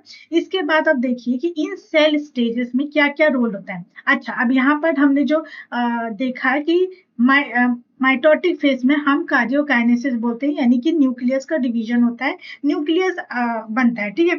तो इसी कार्योकाइनेसिस में और भी स्टेजेस चली आती है। कार्योकाइनेसिस में हम और भी स्टेजेस पढ़ते हैं, जैसे कि यहाँ पर हम पढ़ते हैं prophase, metaphase, anaphase and telophase. ये चारों की चारों स्टेज हम कार्योकाइनेसिस में देखते हैं, और फिर यहाँ पर आपका न्यूक्लियस डिवीजन हो जाता है, डीएनए बन जाता है, सब कुछ हो जाता है। तो फिर फाइनली साइटोकाइनेसिस होता है जिसमें कि सेल इस तरीके से सेपरेट हो जाती है अलग अलग, ठीक है। अगर अब यहाँ पर देखिए तो जो G1 है, S है और G2, ये पूरा का पूरा क्या है, इंटरफेस। इंटरफेस और ये जो पूरा फेज है जहां पर एक्चुअल सेल का डिवीजन हो रहा है उसको हम माइटोटिक फेज बोलते हैं, और जब सेल डिवीजन नहीं कर रही होती हम बोलते हैं कि सेल क्वेशंट स्टेज में है, रेस्टिंग स्टेज में है, तो हम उसको G0 से डिनोट करते हैं, ठीक है। मेटाफेज में आपका prophase, metaphase sorry mitotic phase में प्रोफेज, मेटाफेज, एनाफेज, टीलोफेज आ जाते हैं। फिर उसके बाद सेल को जब डिवाइड करना होता है, यानी कि मेम्ब्रेन भी अलग करनी होती है, सेल मेम्ब्रेन भी, तो हम कार्योकाइनेसिस देखते हैं, राइट। तो इस तरीके से पूरा का पूरा सेल डिवीजन होता है। तो जो G1 फेज होता है उसको हम बोलते हैं कि ये प्रिपरेटरी फेज होता है। यहाँ पे वो सारे के सारे प्रोटीन्स का फॉर्मेशन होता है, सेल ऑर्गेनल्स का डुप्लीकेशन होता है, यानी कि सेल की ग्रोथ और जो ऑर्गेनल्स का डुप्लीकेशन है, जितना प्रिपरेशन फेज होता है वो G1 स्टेज में होता है। कौन सी प्रिपरेशन? एस फेज में डीएनए का डुप्लीकेशन होता है, यानी डीएनए रेप्लिकेशन होता है। तो इस रेप्लिकेशन के लिए आपको बहुत सारी प्रोटीन्स चाहिए होती है, सेल को चाहिए कि सेल हेल्दी बनी रहे। तो इन सब की जिम्मेदारी G1 उठाता है। तो G1 क्या करता है? वो सारी प्रिपरेशन रखता है जो जरूरत होगी आपको एस फेज में। और एस फेज में होता है डीएनए का रेप्लिकेशन, ताकि अब डीएनए जो है डुप्लीकेट हो चुका है और डुप्लीकेट होकर इसकी 2 कॉपी बन चुकी है। तो जो 2 कॉपी जो है दोनों सेल में पहुंच जाएगी, एक इस वाले सेल में, एक इस वाले सेल में, ठीक है। नेक्स्ट G2 फेज आता है जिसमें प्रोटीन का सिंथेसिस होता है, और अगेन ये एक प्रिपरेटरी फेज है जो एम फेज के लिए प्रिपरेशन कर रही होती है। एम फेज के लिए बहुत सारे यहाँ पे जो आपने स्टेजेस देखे, इन सब में अलग अलग प्रोटीन्स के रोल होते हैं। तो उन सभी प्रोटीन्स का फॉर्मेशन S2 में होता है, सॉरी G2 में होता है। और इसी G2 के बाद जो है आपकी एम फेज आती है, जहां पर ये चारों स्टेजेस के बाद सेल जो है इस तरीके से डॉटर सेल्स में डिवाइड हो जाती है। तो यहाँ पर हर स्टेज का अपना अपना इंपॉर्टेंट रोल है, हर फेज का अपना इंपॉर्टेंट रोल है। और ये जो सारी की सारी सेल साइकिल होती है वो सीक्वेंसली चलती है। ऐसा नहीं है कि पहले G2 आ गया, फिर G1 आ रहा है, S आ रहा है, फिर नहीं, पहले G1 होगा, फिर S होगा, G2 होगा और फिर M फेज होगा। इसी सीक्वेंस में सेल साइकिल हमेशा होती है। तो ये एक सीक्वेंस मैनर में चलती है, साथ ही साथ ये पूरी रेप्लिकेटेड होती है और ये डिपेंडेंट होती है। जैसे कि यहाँ पे मैंने कुछ फीचर्स लिखे हैं कि सेल साइकिल जो होती है वो रेगुलेटेड होती है, यूनिडायरेक्शनल होती है, क्योंकि G1, S, G2 और M इसी डायरेक्शन में ये जाने वाली, सीक्वेंशियल होती है, इसी सीक्वेंस में होगी। और डिपेंडेंट फेज का मतलब है कि जब तक G2 कंप्लीट नहीं होगा तब तक S फेज शुरू नहीं होगा, और जब S फेज शुरू होगा तभी G2 फेज भी शुरू होगा। तो पहले वाला इवेंट जो है, मतलब जो बाद में होने वाला इवेंट है, वो पहले वाले इवेंट पे डिपेंड करता है। और इन सभी इवेंट के लिए एटीपी की जरूरत होती है, यानी कि ये एक एक्टिव प्रोसेस है, ठीक है। और यहाँ पर क्या है कि सेल साइकिल में हम देखते हैं कि इंटरफेज होता है और माइटोटिक फेज होता है। ओके, अब जब मैंने बोला आपसे कि यहाँ पर सब चीजें सीक्वेंस में चलती है, पहले G1 आएगा, S आएगा, G2 आएगा और M आएगा, राइट, ये सीक्वेंस में चल रहा है। तो G1 को पहले कंप्लीट होना पड़ेगा, फिर ही S फेज शुरू होगा। तो ये होता कैसे, यानी ये चेक कैसे किया जाए कि G1 में जितना काम होना है वो कंप्लीट हो गया है कि नहीं, सेल ने प्रॉपर साइज अटेन कर लिया है कि नहीं, अब डिवीजन करना है कि नहीं। तो ये चेक कौन करता है? तो इस चीज को चेक करने के लिए कि हर स्टेज में अपना काम हो गया है कि नहीं, यानी सेल साइकिल को आगे बढ़ानी चाहिए कि नहीं, नेक्स्ट फेज में भेजना है कि नहीं, ये चेक करने का काम होता है सेल साइकिल चेक पॉइंट्स का। यानी कि कुछ प्रोटीन्स होते हैं जिनको हम चेक पॉइंट प्रोटीन्स बोलते हैं, वो काम करती हैं ये देखने का कि अब मुझे सेल को आगे बढ़ाना है कि उसी तरफ मुझे रोक देना। अगर यहाँ पर मान लीजिए G1 से अगर मेरी सेल S फेज में जाना चाहती है, तो G1 में ये कंडीशन है कि सेल का साइज प्रॉपर होना चाहिए, ठीक है, प्रोटीन का फॉर्मेशन हो जाना चाहिए। अगर कुछ डिफिकल्टी होती है या किसी तरह की डिले होता है तो फिर G1 से S फेज नहीं हो पाया, और ये चेक करते हैं चेक पॉइंट्स। और इनके साथ साथ कुछ रेगुलेटरी प्रोटीन्स होते हैं जो इस बात का रेगुलेशन रखते हैं कि कब मुझे कौन सी स्टेज में जाना है। रेगुलेशन का मतलब है कि कब उनको आगे जाना है, कब नहीं जाना है, कौन से प्रोटीन को एक्टिव करना है, कौन सी एक्टिव नहीं करना है। यानी कि ये जो स्टेजेस हैं इनको रेगुलेट करने के लिए कुछ रेगुलेटरी प्रोटीन्स होती हैं जिनको हम साइक्लिन्स और सीडीके से बोलते हैं, ठीक है। अगर इस सेल साइकिल को रेगुलेट नहीं किया, देखिए अभी हम इतनी सारी बातें कर रहे हैं कि सेल साइकिल का रेगुलेशन जरूरी है, उसको चेक करना जरूरी है ताकि सेल प्रॉपर तरीके से डिवाइड हो सके। अगर ये रेगुलेशन आपने मेंटेन नहीं किया और सेल जो है अननेसेसरी ज्यादा डिवाइड हो गए, मतलब कि सेल का डिवीजन फिक्स है कि वो 5 टाइम से डिवाइड होगी, लेट सपोज करते हैं कि 5 टाइम से डिवाइड होगी, पर अगर आपने उसको प्रॉपर तरीके से रेगुलेट नहीं किया, प्रोटीन्स को रेगुलेट नहीं किया, तो सेल क्या होगा, हो सकता है 5 बार की जगह 50 बार सेल डिवीजन कर ले, जिससे कि क्या होगा, सेल में नंबर बढ़ जाएंगे और अनकंट्रोल ग्रोथ, अनकंट्रोल डिवीजन देखने को मिलेगा, जो आपको कैंसर की तरफ लेके जा सकता है, यानी सेल में कैंसर हो सकता है, कैंसर की प्रॉपर्टी आ जाएगी। ठीक है, तो इस चीज को प्रिवेंट करने के लिए ये बहुत ही एसेंशियल है कि यहाँ पर जो भी हमारी सेल साइकिल हो रही है उसको प्रॉपर तरीके से रेगुलेट करें, और इन रेगुलेशन में check point proteins and regulatory proteins का बहुत ही इंपॉर्टेंट रोल होता है। ठीक है, और वन बाय वन हम इनको पढ़ते हैं, इनसे क्वेश्चंस भी आते हैं आपके, तो ये बहुत ही इंपॉर्टेंट टॉपिक है, मुझे ये बताने की जरूरत नहीं है कि सेल साइकिल रेगुलेशन और चेक पॉइंट कितना इंपॉर्टेंट है आपके एग्जाम पॉइंट ऑफ व्यू से। तो इसलिए इसको ध्यान से समझिए, आने वाले टाइम पे यानी कि जो नेक्स्ट वीडियो होगी उसमें हम इनसे रिलेटेड क्वेश्चंस भी डील करेंगे। चलिए, तो सेल साइकिल चेक पॉइंट की पहले हम बात करते हैं। तो देखिए कौन कौन सी सेल की स्टेजेस है जहां पर ये चेक पॉइंट लगता है। चेक पॉइंट का मतलब कि आपको आगे जाने देना है कि नहीं। जैसे आपने देखा होगा कि जब हम ट्रेवल कर रहे होते हैं तो रोड में चेक पॉइंट्स लगे होते हैं, जो इस बात का ध्यान रखते हैं कि कौन सी गाड़ी को आगे जाने देना है और कौन कौन सी गाड़ी को वहीं पे स्टॉप करना है। सेम तरीके से चेक पॉइंट प्रोटीन्स भी यही करते हैं, वो ये देखते हैं कि सब कुछ ठीक है कि नहीं, G1 से G2 में जाने देना है कि नहीं, G2 से फिर S में जाने देना है कि नहीं, या फिर उनको वहीं पे स्टॉप करना है। ठीक है, तो चेक पॉइंट जो होते हैं वो एक कंट्रोल मैकेनिज्म होते हैं सेल साइकिल में, जो ये देखते हैं कि सेल जब आगे वाली स्टेज में जा रही है तो क्या वहां पर सब कुछ ठीक है, यानी कि सेल क्या तैयार है पूरी तरीके से नेक्स्ट स्टेज में जाने के लिए। ऐसा इसलिए इम्पोर्टेंट है ताकि सेल को किसी तरीके का डैमेज ना हो, डीएनए डैमेज ना हो, इनकम्प्लीट रेप्लिकेशन ना हो और इनकरेक्ट डिवीजन ना हो। अगर गलत डिवीजन हो गया, मान लीजिए ये सेल है, इससे इस तरीके से डॉटर सेल्स बनना था, और अगर इस चेक पॉइंट का ध्यान नहीं रखा तो हो सकता है कि ये डिवीजन इस तरीके से प्रॉपर ना होके कुछ इस तरीके से हो जाए कि कोई सेल छोटी बन जा रही है और कोई सेल बहुत ही बड़ी बन जा रही है, तो वहां पे भी क्या हुआ, डिवीजन इनकरेक्ट हुआ।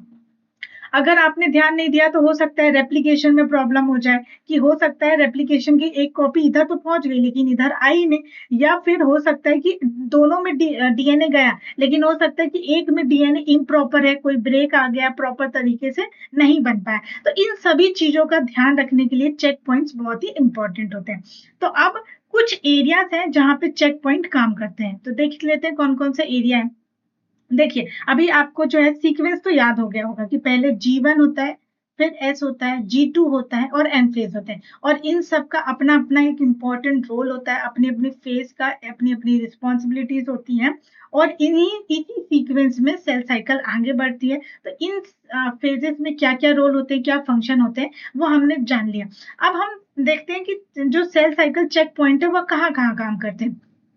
मतलब जब आप गाड़ी लेके बाहर निकलते हैं तो ऐसा तो नहीं है कि हर जगह पर, हर गली में जो है आपको ब्रेकर्स मिले या फिर हर जगह चेक पॉइंट लगा हो, ऐसा नहीं होता। कुछ स्पेसिफिक जगह पे चेक पॉइंट्स लगा होता है, ठीक है, जैसे हाईवे वगैरह में, तो वहां पर आपको देखना होता है कि सेल में भी कुछ स्पेसिफिक जगह होती है जो बहुत ही क्रूशियल होती है, और वहां पर चेक पॉइंट प्रोटीन्स काम करते हैं। तो वो जगह कौन सी है, सबसे पहले चेक पॉइंट लगता है G1 फेज में, यानी कि जब G1 से S फेज में सेल जा रही होती है तो उस टाइम पे पहला चेक पॉइंट लगता है, यानी कि ये इंश्योर किया जाता है कि जब सेल S फेज में जाए तो क्या वो सेल डीएनए की डुप्लीकेशन, डीएनए रेप्लिकेशन के लिए तैयार है, क्या सेल के पास प्रॉपर साइज है कि वो एस फेज में एंटर कर सकती है, क्या सारा का सारे प्रोटीन का सिंथेसिस हो चुका है जो एस फेज में जरूरी है, यानी कि प्रिपरेशन क्या हो चुकी है, इन्वायरमेंट फेवरेबल है कि नहीं,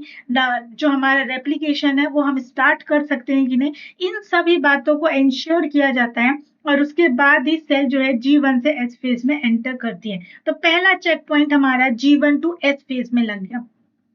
दूसरा चेक पॉइंट हमारा लगता है जब सेल G2 से M फेज में जा रही होती है, तो यानी कि G2 टू M दूसरा चेक पॉइंट लग गया, क्योंकि यहाँ पर भी अगेन देखा जाता है कि क्या डीएनए फुली तरीके से सही तरीके से रेप्लिकेट हो गया है, उसमें कोई डैमेज तो नहीं हुआ है, इन्वायरमेंट फेवरेबल है कि नहीं, सारे प्रोटीन जो नेसेसरी थे उनका फॉर्मेशन हुआ है कि नहीं, ये सब चीजें देखने के लिए दूसरा चेक पॉइंट इस जगह पे लगता है।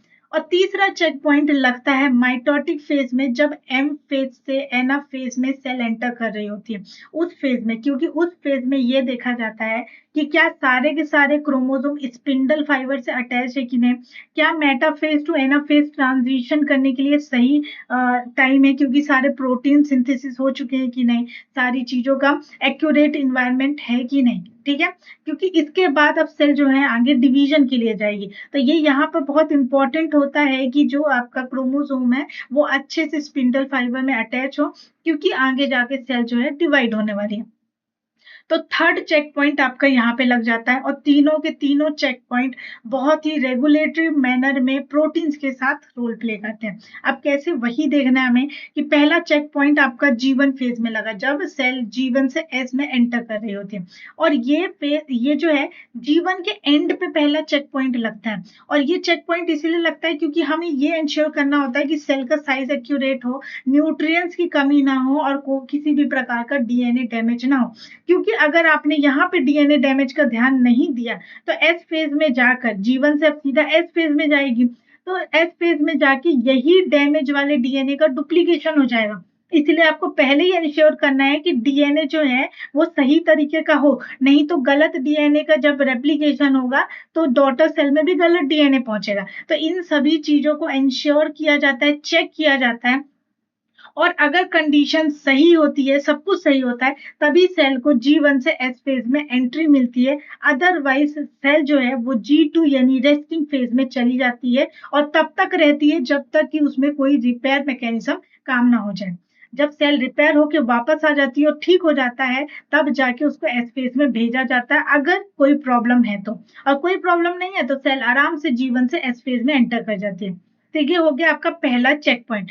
दूसरा चेक पॉइंट आपका G2 फेज में लगता है, जब सेल G2 से M फेज में एंटर कर रही होती है, तो दूसरा चेक पॉइंट लगता है जहां पर ये देखा जाता है कि जो डीएनए रेप्लिकेशन S फेज में स्टार्ट हुआ था वो डीएनए रेप्लिकेशन खत्म हो गया है कि नहीं। ऐसा तो नहीं है कि सेल का जो है प्रॉपर तरीके से डीएनए को डुप्लीकेट भी ना कर पाई हो, सेल साइकिल आगे बढ़ गई है, डीएनए में किसी तरह का कोई डैमेज तो नहीं है रेप्लिकेशन के बाद, और क्या सेल रेडी है माइटोसिस के लिए, सारे प्रोटीन्स का फॉर्मेशन जो चीजें होनी थी वो हो चुकी है कि नहीं, ठीक है। ये सब चीजें यहाँ पर देखी जाती हैं, और अगर किसी तरह का कोई एरर या प्रॉब्लम देखा जाता है तो उसी टाइम पे सेल साइकिल को G2 फेज में ही पॉज कर दिया जाता है, रोक दिया जाता है रिपेयर के लिए, और जब तक सेल रिपेयर नहीं होगी तब तक कि वो आगे की फेज में यानी कि M फेज में एंटर नहीं कर पाएगी। तो ये होता है दूसरा चेक पॉइंट।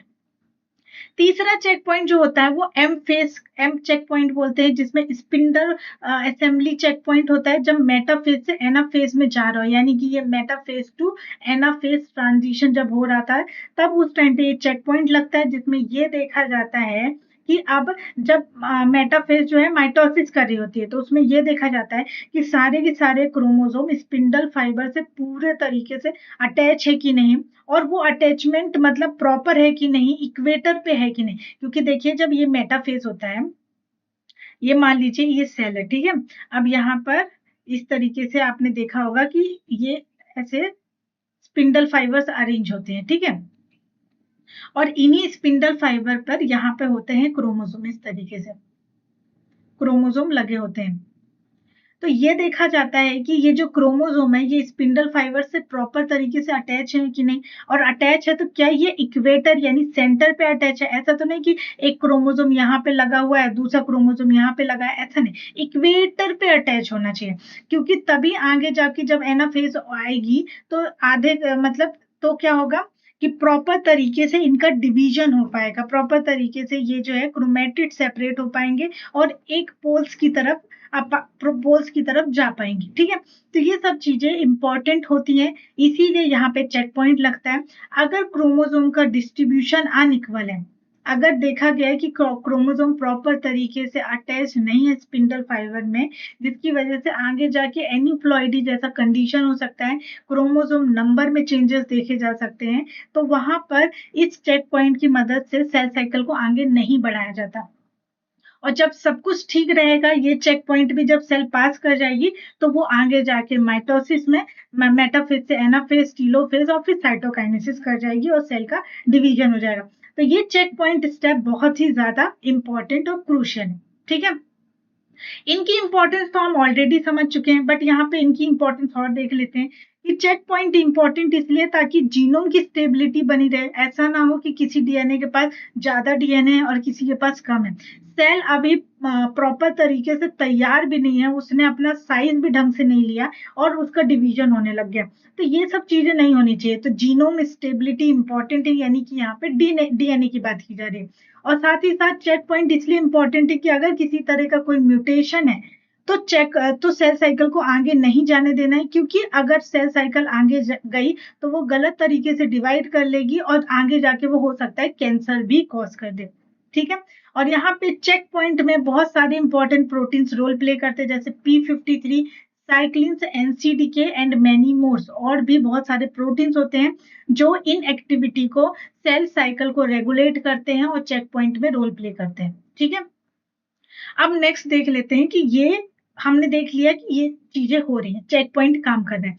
तो अब हमने जो बोला था ना कि ये हमारा जो दूसरा चेक पॉइंट लगता है कहाँ पर, मेटाफेज से एनाफेज में। आई थिंक ये लास्ट चेक पॉइंट है। यस, ये लास्ट चेक पॉइंट जो हमारा लगता है मेटाफेज से एनाफेज में जाने के लिए। तो वहां पर ये चेक पॉइंट कैसे काम करते हैं? ठीक है, तो यहाँ पर क्रोमोसोम जो है स्पिंडल फाइबर से अटैच है। यहाँ पे कुछ प्रोटीन्स प्रेजेंट होती हैं जो अटैचमेंट में रोल प्ले करती है। तो अगर यहाँ पे कोई टेंशन जनरेट हो गया है या फिर किसी भी वजह से ये जो अटैचमेंट है वो लूज है और प्रॉपर तरीके से क्रोमोसोम स्पिंडल फाइबर में अटैच नहीं है, तो उस टाइम पे यहाँ पे जनरेट हो जाता है टेंशन। और यहाँ पर चेक पॉइंट 1 यानी कि चेक पॉइंट काइनेस 1, ये CHK1 प्रोटीन का हो जाता है एक्टिवेशन। तो जैसे ये एक्टिवेट हो जाता है तो ये एक्टिवेट कर देता है अरोरा बी काइनेस को। अरोरा बी काइनेस खुद एक काइनेस प्रोटीन है जो फॉस्फेट ऐड करने का काम करता है, और ये एक्टिवेट कर देता है BUB1, BUB-R1 and MET2 protein को। इनकी एक्टिवेशन की वजह से APC और /C जो ये है कॉम्प्लेक्स का हो जाता है इनिबिशन। और इनिबिशन होने की वजह से अब ये मेटाफेज एनाफेज में नहीं जा पाती है, और यहाँ पर सेल जो है वो मेटाफेज स्टेज में ही रुक जाती है। यानी कि इनका जो ट्रांजिशन है वो हो जाता है डिले, क्योंकि अब जो है अपनी सेल जो है वो मेटाफेज स्टेज में ही रुक चुकी है। तो इस तरीके से अगर कोई टेंशन जनरेट हो जाता है तो वहां पर चेक पॉइंट 1 जो है यानी कि CHK1 check point kinase protein जो है उसका एक्टिवेशन हो जाता है, और इस तरीके से वो एक्टिवेट होने के बाद दूसरी प्रोटीन्स का एक्टिवेशन करती है, एंड फाइनली जो है मेटाफेज स्टेज में ही सेल अरेस्ट हो जाती है। ठीक है, अब यहाँ पर होता क्या है कि मान लीजिए अगर अगर सब कुछ ठीक रहा, कोई प्रॉब्लम नहीं रही और सेल को मेटाफेज से एनाफेज में जाना है, तो होता क्या है कि ये जो एनाफेज प्रमोटिंग कॉम्प्लेक्स है, इसका एक्टिवेशन जरूरी है अगर सेल को एनाफेज साइकिल में जाना है, एनाफेज स्टेज में जाना है, तो इसको एक्टिवेशन जरूरी है। लेकिन अगर किसी रीजन की वजह से हम इसको रोक रहे हैं, इसका मतलब कि सेल जो है वो प्रॉपर तरीके से अभी मेटाफेज से एनाफेज में जाने के लिए तैयार नहीं है। इन दैट केस हमें क्या करना पड़ेगा, एनाफेज प्रमोटिंग कॉम्प्लेक्स यानी APC को रोकना पड़ेगा। ठीक है, और इस तरीके से इसका इनिबिशन हो जाता है, जिसकी वजह से सेल जो है वो मेटाफेज में आके अरेस्ट हो जाती है। बट अगर मान लीजिए कि सब कुछ ठीक है, तो सेल को मेटाफेज से एनाफेज में जाना है, या फिर मान लीजिए कि रिपेयर हो चुका है, यानी कि जो भी प्रॉब्लम थी वो मेटाफेज की सॉल्व हो चुकी है और सेल ने रिपेयर कर लिया अपने आप को, और अब वो तैयार है कि मेटाफेज से वो एनाफेज में जाने के लिए। तो उस केस में अब एनाफेज प्रमोटिंग कॉम्प्लेक्स का होना पड़ेगा एक्टिवेशन। तो इसके एक्टिवेशन के लिए बेसिकली क्या होता है यहाँ पर, इसके एक्टिवेशन के लिए यहाँ पर जो होता है CDC20 प्रोटीन होता है। जब CDC20 एनाफेज प्रमोटिंग कॉम्प्लेक्स से आकर बाइंड हो जाती है, इस तरीके से बाइंड हो जाती है, और बाइंड होने के बाद क्या करती है कि यहाँ पर एक मॉलिक्यूल प्रेजेंट होता है जिसको हम बोलते हैं सेपरेज। सेपरेज जो होता है इसको पकड़ के रखी रहती है सिक्योरिन। अब सिक्योरिन प्रोटीन और इसका जब कॉम्प्लेक्स बनता है तो सेल साइकिल आगे नहीं बढ़ पाती है, ठीक है, क्योंकि यही कॉम्प्लेक्स है जो आगे नहीं बढ़ पाएगा। तो यहाँ पर जैसे ही एपीसी CDC20 के साथ बाइंड होता है, तो बाइंड होने के बाद ये कॉम्प्लेक्स एक्टिव हो जाता है, और एक्टिव होने के बाद ये इस सिक्योरिन है इसका करवा देता है डिग्रेडेशन। तो ये हो जाता है इसका डिग्रेडेशन, यानी कि ये डिस्ट्रॉय हो जाता है, और इसके डिस्ट्रॉय होने की वजह से जो अब सेपरेज था वो हो जाता है फ्री। और जैसे ये फ्री होता है तो ये बन जाता है एक्टिव, और जैसे ये एक्टिव होता है तो ये अलाउ करता है कि मेटाफेज स्टेज से एनाफेज स्टेज में जाया जा सके, यानी ट्रांजिशन हो सके। वो इसलिए क्योंकि बीच में यहाँ पे जो प्रोटीन आपको रेड कलर की दिख रही है, वो रेड कलर की प्रोटीन्स होती है जो ये इनको ज्वाइन करने का काम करती है। तो जैसे ही सेपरेज एक्टिव होता है तो ये जो बीच वाली प्रोटीन्स होती है इनको सेपरेट कर देता है, और जिसकी वजह से क्रोमेटिड अलग हो जाते हैं, और वो एनाफेज में अपोजिट पोल्स की तरफ ऐसे खिंच जाते हैं, अट्रैक्ट हो जाते हैं, और एनाफेज वाली स्टेज को गेन कर लेते हैं। ठीक है, आई होप ये क्लियर है। और अगर नहीं क्लियर है तो चलिए मैं आपको एक अपना डायग्राम बना के चीजें और बातों को और क्लियर करते हैं। ठीक है, तो देखिए हो क्या रहा है कि एनाफेज प्रमोटिंग कॉम्प्लेक्स जो है ये फेज इंपॉर्टेंट है जब सेल को मेटाफेज से एनाफेज में जाना होता है। तो ठीक है, जब सेल को मेटाफेज से एनाफेज में जाना होता है तो इस कॉम्प्लेक्स का एक्टिवेशन जरूरी है। ठीक है, तो मान लीजिए कि अब मुझे इसको मेटाफेज से एनाफेज में सेल साइकिल को लेके जाना है। तो पहले ये होता है इनएक्टिव, इनिशियली क्या होता है, ये इनएक्टिव होता है। इसको एक्टिव करने के लिए CDC20, यहाँ पे CDC20 था, तो CDC20 आता है जो इसके साथ इंटरेक्ट करता है APC, और इस तरीके से CDC20 आके इसके साथ इंटरेक्ट करता है। इसके इंटरेक्शन की वजह से अब APC जो होता है वो हो जाता है एक्टिव। ठीक है, अब जैसे ये एक्टिव होता है ना तो वो क्या करता है, यहाँ पे कुछ दूसरे प्रोटीन्स प्रेजेंट होते हैं, जैसे कि एक सेपरेज प्रोटीन होता है, और इस प्रोटीन को पकड़ के रखता है सिक्योरिन। और जब सेपरेज सिक्योरिन के साथ रहता है तो सेल साइकिल आगे नहीं बढ़ पाती है, यानी कि ये जो कॉम्प्लेक्स है ये प्रिवेंट करता है कि मेटाफेज जो है वो एनाफेज में ना जा पाए। ठीक है, तो अब इस कॉम्प्लेक्स को तोड़ना पड़ेगा। तो जैसे ही एपीसी जो है एक्टिव हुआ तो उसने क्या किया, इस सिक्योरिन को पकड़ा और इस सिक्योरिन का करवा दिया डिग्रेडेशन। तो सिक्योरिन प्रोटीन, अब ये सब क्या है, प्रोटीन है, तो इसका डिग्रेडेशन हुआ तो सिक्योरिन कैसे हो गया, क्लीव हो गया। अब जैसे सिक्योरिन क्लीव हुआ तो यहाँ पे सेपरेज हो गया आजाद, सेपरेज हो गया फ्री, और फ्री होने के साथ साथ ये हो गया एक्टिव। और जैसे ये एक्टिव हुआ तो इसने क्या किया कि यहाँ पे जो क्रोमोसोम थे, ठीक है, ये जो क्रोमेटिड था, ये आपस में क्रोमेटिड जो है इस तरीके से प्रेजेंट होते हैं। ऐसे मान के चलिए कि क्रोमेटिड ऐसे प्रेजेंट होते हैं। ठीक है, और यहाँ पे जो है बीच में कुछ सेंटर पे कुछ प्रोटीन्स होती हैं जो रोल प्ले करती है और इनको आपस में जोड़ के रखती है। तो सेपरेज आता है और ये करवा देता है प्रोटीन्स का डिग्रेडेशन, प्रोटीन्स को कर देता है सेपरेट, या फिर डिग्रेडेशन आप बोल सकते हो कि यहाँ पे डिग्रेडेशन सेपरेशन हो जाता है, जिसकी वजह से ये क्रोमेटिड ऐसे सेपरेट हो जाती है और मेटाफेज जो है वो एनाफेज में मूव कर जाता है। तो इस तरीके से पूरा का पूरा रोल देखा जाता है कि किस तरह से ये सारी प्रोटीन्स जो है वो मेटाफेज से एनाफेज में ले जाने में रोल प्ले करती है। ठीक है, तो अगर इस तरीके से जो है आपकी सेल साइकिल आगे बढ़ जाती है। लेकिन अगर किसी भी तरह का अभी जो क्रोमेटिन वाला प्रॉब्लम है, यानी कि जो अगर क्रोमोसोम स्पिंडल फाइबर से प्रॉपर तरीके से अटैच नहीं है, तो उस केस में ये पूरी की पूरी चीज नहीं होगी। क्यों नहीं होगी, क्योंकि हमने एपीसी को जो है इनएक्टिव करके रखा है, क्योंकि अभी तक रिपेयर नहीं हुआ है। तो सेल साइकिल को जब भी मेटाफेज से एनाफेज में बढ़ाना है तो एपीसी का एक्टिवेशन होना चाहिए, और इसका एक्टिवेशन तभी होगा जब जब जो हमारे क्रोमोसोम है वो क्रोमेटिन से प्रॉपर तरीके से अटैच होंगे। और जब अटैच होंगे तो ये जो है आगे जाके जब ये अटैच होंगे, प्रॉपर अटैच होंगे, तो मेटाफेज से एनाफेज में ले जाने के लिए CDC20 आएगा और वो एपीसी में फॉस्फेट ऐड करके उसको एक्टिवेट कर देगा। ठीक है, तो जैसे ही एपीसी का एक्टिवेशन हो जाता है तो मेटा सेल जो है आगे बढ़ जाएगी। ठीक है, तो ये तो हो गया चेक पॉइंट जब मेटाफेज से सेल एनाफेज में जा रही होती है, और उस टाइम पे आप देखना होता है कि क्या सारी चीजें प्रॉपर है, एनाफेज को लाया जाए कि नहीं।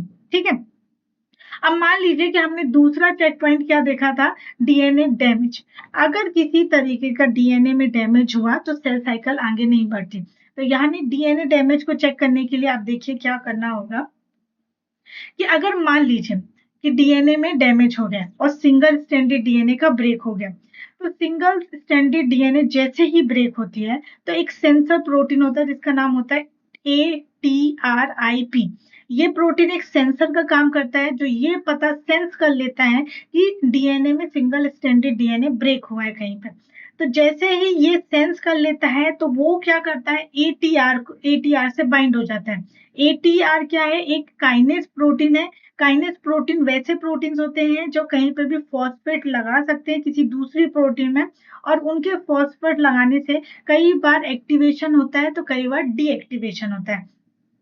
तो क्या हुआ कि एटीआर जैसे ही AIRIP से बाइंड होता है तो वो एक्टिवेट कर देता है चेक पॉइंट काइनेस 1 प्रोटीन को, CHK1 प्रोटीन को एक्टिवेट कर देता है। और आपको मालूम है कि जैसे ही ये एक्टिवेट हुआ तो ये अपने डाउन स्ट्रीम में जाके CDC25 को एक्टिवेट कर देता है, और इसका एक्टिवेशन रिजल्ट के तौर पे चेक पॉइंट अरेस्ट करता है। मतलब कि अब ये पाथवे इधर पर ही रुक जाएगा, यानी कि सेल साइकिल आगे नहीं बढ़ेगी। जिस स्टेज में सेल का डैमेज हुआ है उसी स्टेज में सेल साइकिल अरेस्ट हो जाएगी और आगे नहीं बढ़ने दिया जाएगा।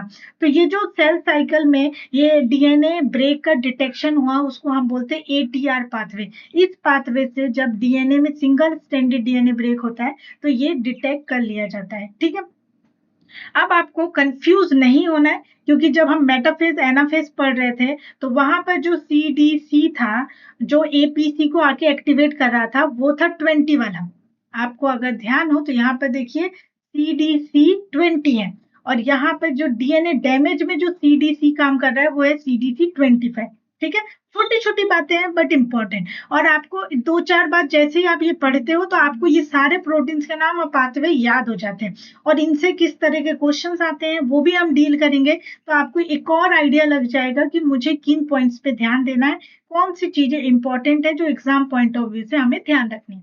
ठीक है, अब मान लीजिए कि आपका डीएनए है जहां पर डबल स्ट्रैंडेड डीएनए ब्रेक हो गया, तो उस केस में mRN प्रोटीन एक सेंसर का काम करता है जो ये सेंस कर लेता है कि डीएनए में डबल स्ट्रैंडेड ब्रेक हुआ है, और फिर ये mRN जो है ATM से बाइंड हो जाता है। सिंगल स्ट्रैंडेड होगा तो ATR, डबल स्ट्रैंडेड डीएनए है तो ATM से बाइंड होगा, और इनकी बाइंडिंग की वजह से चेक पॉइंट 2 का एक्टिवेशन हो जाता है। यहाँ पे चेक पॉइंट 1 था, यहाँ पे चेक पॉइंट 2 है। चेक पॉइंट 2 के एक्टिवेशन से एक इफेक्टर प्रोटीन का एक्टिवेशन होता है जिसको हम P53 बोलते हैं, और इसका बहुत ही इंपॉर्टेंट रोल होता है। ये जैसे ही एक्टिवेट होता है तो ये क्या क्या कर सकता है, ये चेक पॉइंट अरेस्ट कर सकता है। यानी सबसे पहले कि जिस स्टेज में जहां पर डीएनए का ब्रेकेज हुआ है, डीएनए के रेप्लिकेशन में प्रॉब्लम हुई है, वो वहां पर ही सेल साइकिल को रोक दिया जाए। तो सबसे पहले जिस भी स्टेज में प्रॉब्लम हुआ उसी स्टेज में सेल साइकिल को रोक दिया जाएगा, तो यानी चेक पॉइंट अरेस्ट हो जाएगा। फिर रोकने के बाद ये देखा जाएगा कि क्या जो प्रॉब्लम हुई है उसको हम रिपेयर कर सकते हैं, यानी डीएनए को रिपेयर अगर कर सकते हैं तो रिपेयर मैकेनिज्म एक्टिव होगा, और यहाँ पे रिपेयर वाला पाथवे एक्टिवेट हो जाएगा और डीएनए को रिपेयर करने लग जाएंगे। तो डीएनए के रिपेयर में आपने ध्यान दिया होगा, मिसमैच रिपेयर होता है ना, बहुत सारे रिपेयर होते हैं, वो सब यहाँ पे काम करने लग जाएंगे डिपेंडिंग कि किस तरह के मैकेनिज्म की जरूरत है। अगर इस पे सारा रिपेयर सब कुछ करने के बाद भी सेल अगर ठीक नहीं हो रही, डीएनए अगर ठीक नहीं हो रहा है, तो उस केस में उस सेल की कर दी जाती है एपोप्टोसिस, यानी कि सेल डेथ करवा दी जाती है, ताकि ये सेल जो है आगे जाके रेप्लिकेट ना करे, सॉरी आगे जाके डिवाइड ना करे। क्योंकि अगर ये डैमेज वाला डीएनए आगे जाके डिवाइड करता है तो जो डॉटर सेल बनेगी वो भी डैमेज वाली ही बनेगी, तो उसका हो जाता है एपोप्टोसिस, और ये सारी चीजें रेगुलेट करता है P53। तो ये जो पाथवे है, जिस पाथवे से डबल स्ट्रैंडेड डीएनए ब्रेक को हमने समझा, इस पाथवे को हम ATM पाथवे बोलते हैं। ATM पाथवे क्यों बोलते हैं, क्योंकि इसकी ही बाइंडिंग से चेक पॉइंट 2 का एक्टिवेशन होता है। और सेम तरीके से इसको हम ATR पाथवे बोलते हैं, क्योंकि ATR के बाइंड होने से ही चेक पॉइंट 1 का एक्टिवेशन होता है और आगे पाथवे बढ़ जाता है। तो अगर DNA में कुछ प्रॉब्लम हो जाती है, डैमेज हो जाता है, तो इस तरीके से चेक पॉइंट काम करते हैं और उसको रिपेयर करते हैं। और जब रिपेयर हो जाता है तभी सेल साइकिल को अलाउ करते हैं कि वो आगे बढ़े। अगर सेल साइकिल आगे नहीं बढ़ रही है, इसका मतलब कि सेल में जो डैमेज हुआ है वो इतना ज्यादा हुआ है कि उसको रिपेयर नहीं कर सकते, और फिर इस केस में हम सेल की करवा देते हैं डेथ। ठीक है, चलिए। तो नेक्स्ट क्या हो रहा है, सेल साइकिल रेगुलेशन। अब हम पढ़ने वाले हैं सेल साइकिल रेगुलेशन। ठीक है, हमने सेल साइकिल चेक पॉइंट पढ़ लिया। अब देखिए सेल साइकिल रेगुलेशन में क्या है कि वो रेगुलेट किया जाता है कि कब मुझे सेल को आगे जाने देना है, कब नहीं। यानी कि G1 से S, फिर G2 और फिर M फेज में जाना है। तो ये कैसे रेगुलेट होगा कि सेल अभी G1 में है तो इसको G2 में जाना है, सॉरी S फेज में जाना है। S फेज में सेल है तो ये कैसे रेगुलेट होगा कि इसको G2 में जाना है, और G2 में है तो कैसे रेगुलेट होगा कि इसको M फेज में जाना है। ये सब के सब जो चीजें हैं एक प्रोटीन से रेगुलेट होती है। यानी कि यहाँ पर कुछ प्रोटीन्स होते हैं जिनकी प्रेजेंस और एब्सेंस इस चीज को रेगुलेट करते हैं कि सेल जो है कौन सी स्टेज में जाएगी। ठीक है, तो यहाँ पर कुछ प्रोटीन्स इंपॉर्टेंट रोल प्ले करती है। पहला तो हो गया चेक पॉइंट प्रोटीन्स जो हम पढ़ चुके हैं। दूसरा है साइक्लिन प्रोटीन्स। थर्ड है साइक्लिन डिपेंडेंट काइनेज प्रोटीन, और कुछ रेगुलेटरी प्रोटीन चली आती है। ठीक है, अब यहाँ पर दो प्रोटीन्स बहुत ही इंपॉर्टेंट है। हमने चेक पॉइंट तो पढ़ लिया, तो ये हमारा हो गया डन। अब यहाँ पे साइक्लिन और साइक्लिन डिपेंडेंट प्रोटीन्स को हम CDK बोलते हैं। तो साइक्लिन डिपेंडेंट प्रोटीन को हमने CDK बोला, और साइक्लिन प्रोटीन, ये दोनों प्रोटीन आपस में साथ मिल के काम करती है। और इन्हीं दोनों की प्रोटीन की वजह से ये डिसाइड होता है कि सेल G1 स्टेज में है कि S फेज में है कि G2 में है कि M फेज में है। ये जो ये जो प्रोटीन्स हैं, जब इनकी प्रेजेंस और एब्सेंस जो होती है वो अलग अलग स्टेज में, यानी अलग अलग सेल डिवीजन के स्टेज में अलग अलग पाई जाती है। तो पहले तो हमें इनकी कुछ प्रॉपर्टीज जाननी पड़ेंगी। तो पहले हम बात कर लेते हैं साइक्लिन की। तो साइक्लिन प्रोटीन रेगुलेटरी प्रोटीन होती है जो CDK की एक्टिविटी को रेगुलेट करती है। यानी कि ये जो CDK है जिससे ये बाइंड करके फंक्शन करती हैं, तो इसकी बाइंडिंग जो है वो CDK को एक्टिवेट कर देती हैं। और अगर साइक्लिन नहीं रहेगा तो CDK इनएक्टिव रहेंगे। तो बेसिकली अपनी प्रेजेंस, यानी साइक्लिन की प्रेजेंस और एब्सेंस के बेसिस पे CDK का एक्टिवेशन या फिर डीएक्टिवेशन होता है। ठीक है, अब साइक्लिन की खास बात यह है कि साइक्लिन जो है वो बनता है और डिग्रेड होता है। मतलब जिस फेज में सेल साइकिल की जिस स्टेज में साइक्लिन की जरूरत है वो उस फेज में बनेगा, और जैसे ही वो सेल साइकिल वो जैसे ही दूसरे फेज में जाएगा, यानी कि मान लीजिए G1 सेल साइकिल है। ठीक है, G1 स्टेज है। अब G1 स्टेज में एक कोई साइक्लिन है। ठीक है, साइक्लिन डी है। तो साइक्लिन डी जो है G1 फेज में होगा, तो वो जीवन को अलाउ करेगा कि वो प्रॉपर तरीके से काम करे। और यहाँ पे ऑफकोर्स साइक्लिन के साथ CDK तो होने ही वाला है। ठीक है, लेकिन जैसे ही सेल G1 से S फेज में जाएगी, तो S फेज में किसी दूसरे साइक्लिन को काम करना है। तो उस केस में पहले ये जो साइक्लिन डी है उसका होना पड़ेगा डिग्रेडेशन, यानी कि इसको वहां से हटाना पड़ेगा, और जो नया साइक्लिन यहाँ पे काम करने वाला है उसका होगा सिंथेसिस, और तब जाके सेल जो है वो S फेज में काम करती है प्रॉपर। ठीक है, तो यहाँ पर इनका सिंथेसिस और डिग्रेडेशन होता रहता है, यानी कि इनका लेवल में डिफरेंस आता है। क्योंकि ये सिंथेसिस होती है, इनका डिग्रेडेशन भी होता है। जब इनकी जरूरत होती है तो इनको सिंथेसाइज किया जाता है, और जब इनकी जरूरत नहीं होती है तो इनको रिमूव या इनका डिग्रेडेशन हो जाता है। अगर साइक्लिन की बात करूं तो हम साइक्लिन A, B, D और E, ये 4 तरह के साइक्लिन्स को देखते हैं। ठीक है, नेक्स्ट आता है हमारा CDK। अब CDK जो है एक कैटालिटिक प्रोटीन है, प्रोटीन काइनेस है। यानी कि ये सिरिन और थ्रियोनिन काइनेस रखती है, प्रॉपर्टी रखती है, फॉस्फेट को ऐड करने की प्रॉपर्टी रखती है। ठीक है, ये एक कैटालिटिक प्रोटीन है और किसी भी टारगेट प्रोटीन में जाके फॉस्फेट को ऐड कर सकती है, और उनकी एडिशन की वजह से एक्टिवेशन होता है, एंड इन सम केस आपको डीएक्टिवेशन भी देखने को मिलेगा। ठीक है, तो जैसे सीडीके जो है ना, ये हमेशा कांस्टेंट रहती है, वो साइक्लिन की तरह इनका डिग्रेडेशन और सिंथेसिस नहीं होता। सीडीके जो रहती है वो हमेशा सेल में प्रेजेंट होती है। जैसे मान लीजिए ये सीडीके हैं और इस सेल में हमेशा प्रेजेंट होंगी, लेकिन ये काम तभी करेंगी, यानी ये एक्टिव तभी होंगी जब इनमें साइक्लिन इनको मिल जाएगा और साइक्लिन इनसे आके इस तरीके से बाइंड कर देगा। अगर जब जब साइक्लिन ऐसे बाइंड कर लेता है तब ये होती है एक्टिव, और अगर इनको साइक्लिन नहीं मिला तो ये रहेंगी डीएक्टिव और ये कोई भी काम नहीं कर पाएंगे। तो सीडीके जो होती है वो हमेशा सेल में प्रेजेंट होती है, इनके अमाउंट में कोई चेंज नहीं आता, लेकिन इनका एक्टिवेशन और डीएक्टिवेशन साइक्लिन की प्रेजेंस और एब्सेंस में डिपेंड रहता है। सीडीके की बात करूं तो इस सीडीके में 1, 2, 4 और 6 सीडीके होते हैं, ठीक है। तो अब जो है मैं बोल रही हूँ आपसे कि सेल जो है G1 में होती है, फिर S होती है, G2 होती है और M होती है। तो G1 फेज में अलग साइक्लिन होते हैं जो काम करते हैं और सीडीके भी अलग होते हैं, मतलब यहाँ पे जो साइक्लिन और सीडीके होंगे वो अलग होंगे। एस फेज में साइक्लिन सीडीके अलग होंगे, G2 में अलग होंगे, M फेज में अलग होंगे, क्योंकि इनकी ही प्रेजेंस से जो है वो साइकिल डिफाइन होती है। जिस फेज में ये प्रेजेंट होते हैं, जहां पर ये काम करते हैं, उनके काम करने से वो स्टेज कंप्लीट होती है। तो अब हमारा देखना ये इम्पोर्टेंट है कि कौन से स्टेज में कौन सा साइक्लिन और कौन सा सीडीके काम करता है, ठीक है।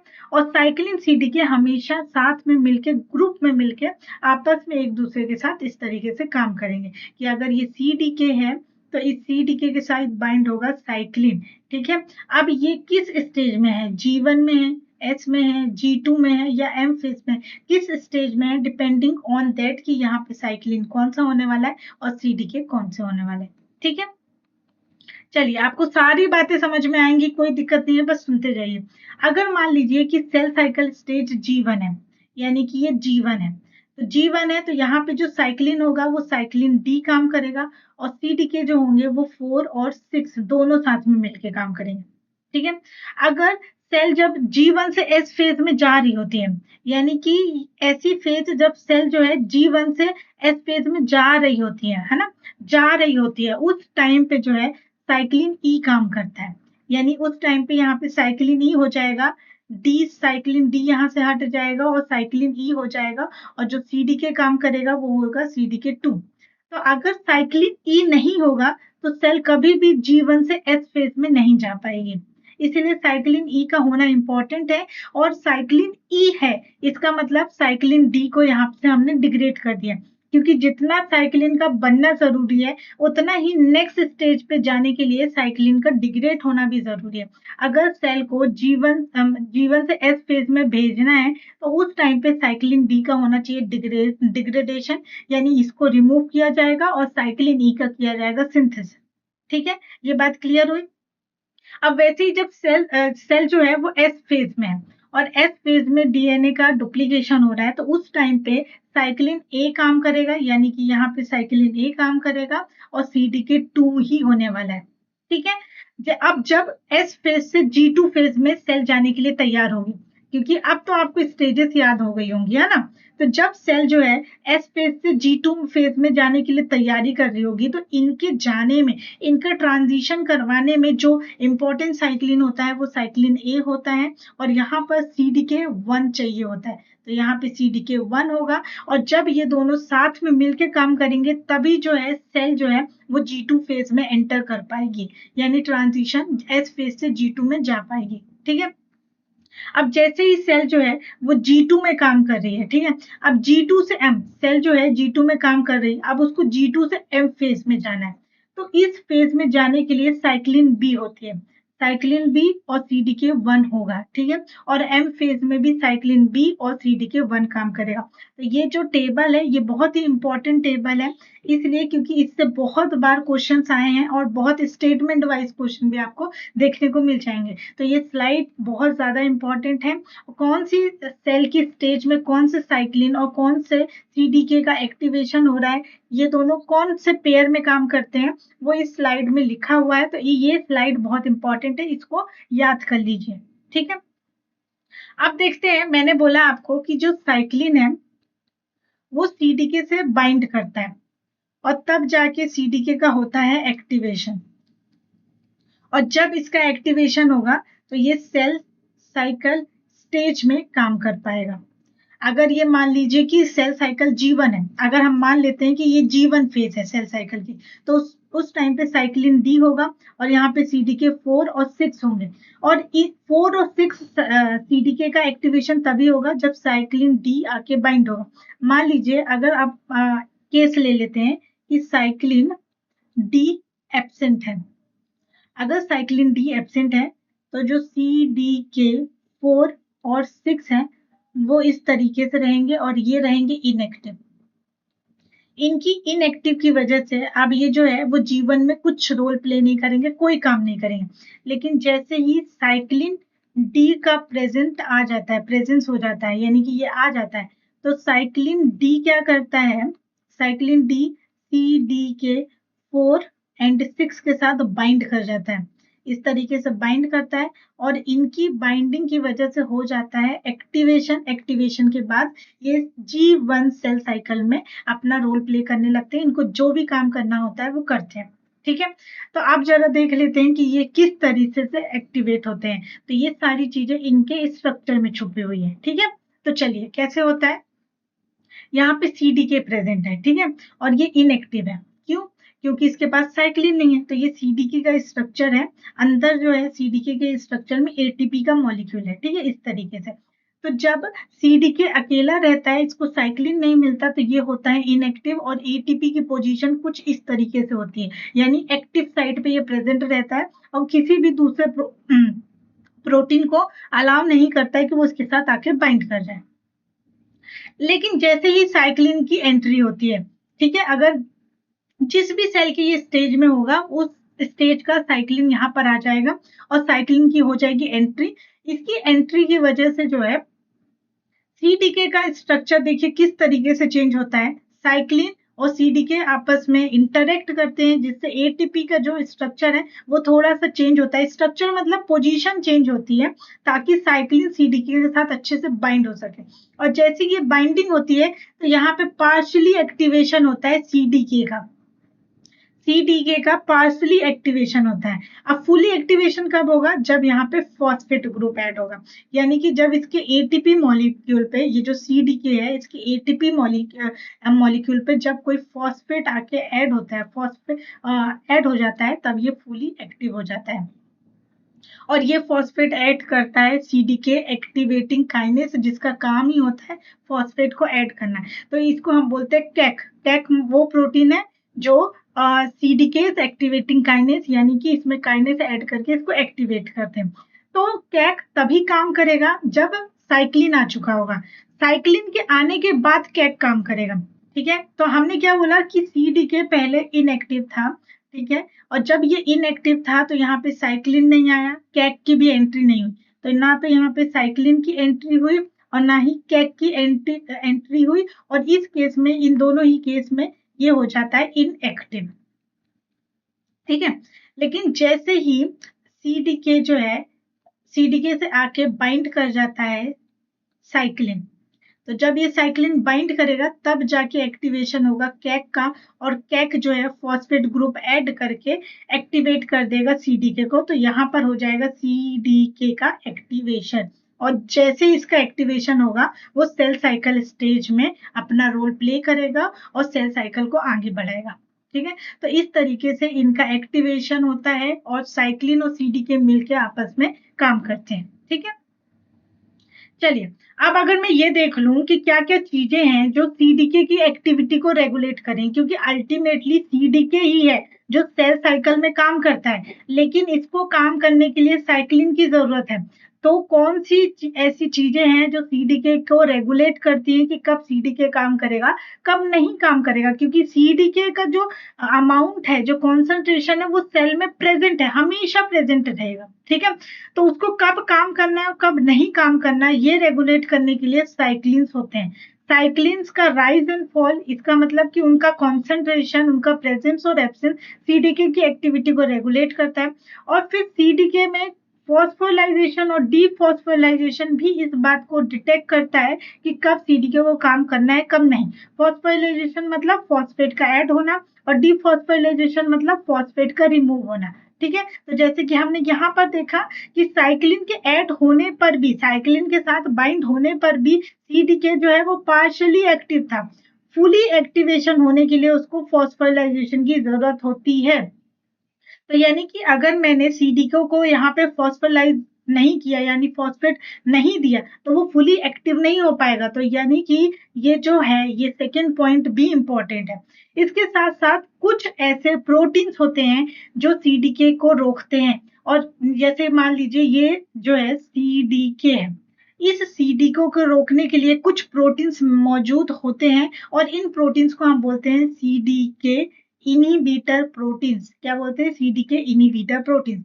और ये जो सीडीके इनहिबिटर प्रोटीन्स होते हैं वो दो तरीके से काम करते हैं, या तो वो डायरेक्टली सीडीके को रोक ले, या फिर वो सीडीके और साइक्लिन कॉम्प्लेक्स को रोक ले, कि ये दोनों बाइंड है, फिर भी यहाँ पर सीडीके इनहिबिटर प्रोटीन आया और इसने सीडीके को रोक दिया, जिसकी वजह से ना तो अब यहाँ पे सीडीके काम कर पाएगा और ये हो जाएगा इनएक्टिव, और ना ही यहाँ पर ये काम कर पाएगा और इनएक्टिव हो जाएगा।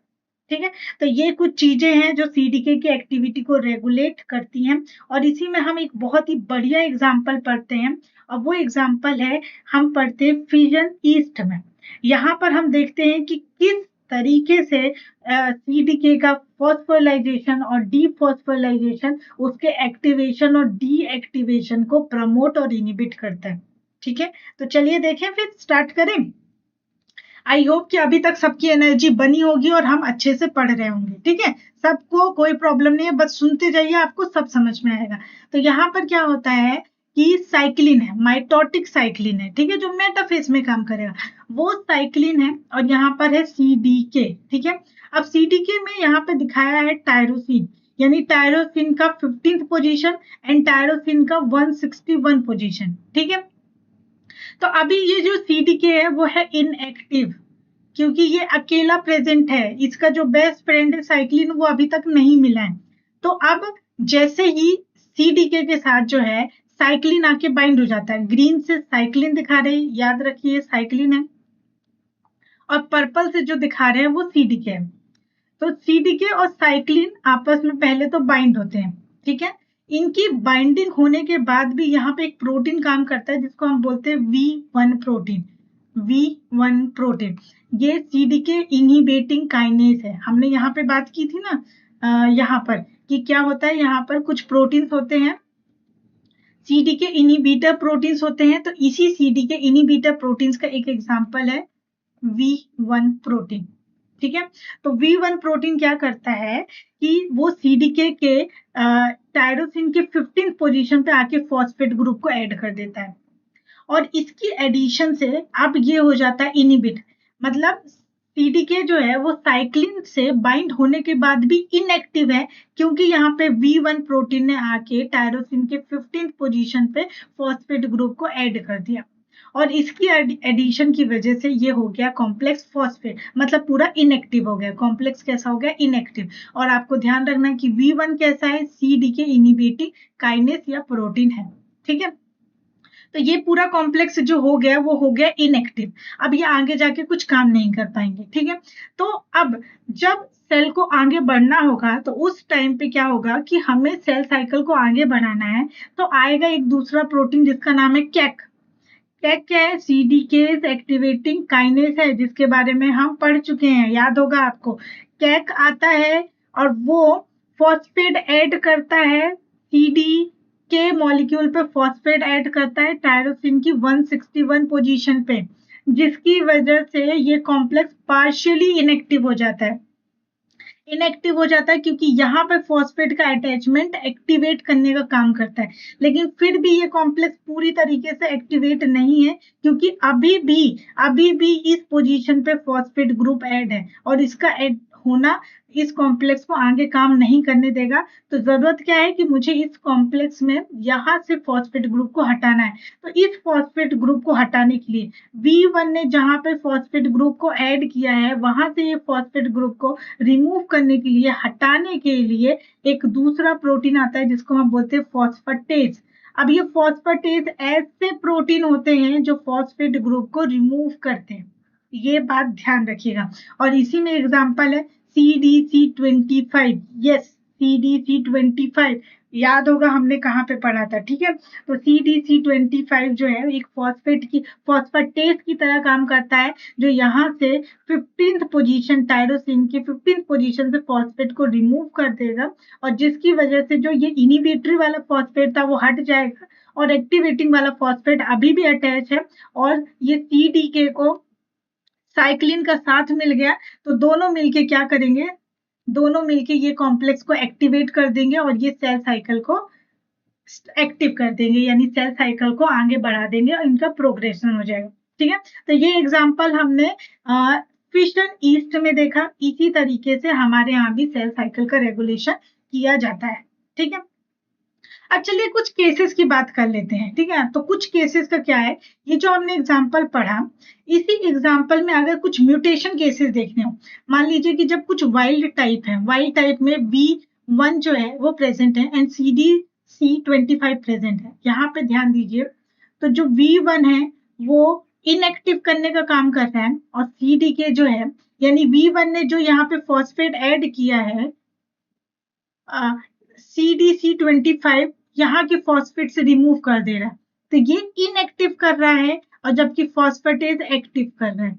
तो आप ये देख सकते हो क्या कि V1 और CDC25 एक दूसरे के अपोजिट काम कर रहे हैं, यानी कि जो काम V1 कर रहा है उसी काम को CDC25 हटा दे रहा है, और दोनों का ही काम इंपॉर्टेंट है, क्योंकि सेल साइकिल को प्रॉपर तरीके से आगे ले जाना है। तो जब दोनों ही चीज वाइल्ड टाइप में प्रेजेंट है, वाइल्ड टाइप मतलब जब कोई म्यूटेशन नहीं है, सारी कंडीशन नॉर्मल स्टेज में, तो उस केस में क्या हो रहा है कि V1 भी प्रेजेंट है एंड CD25 भी प्रेजेंट है, ठीक है।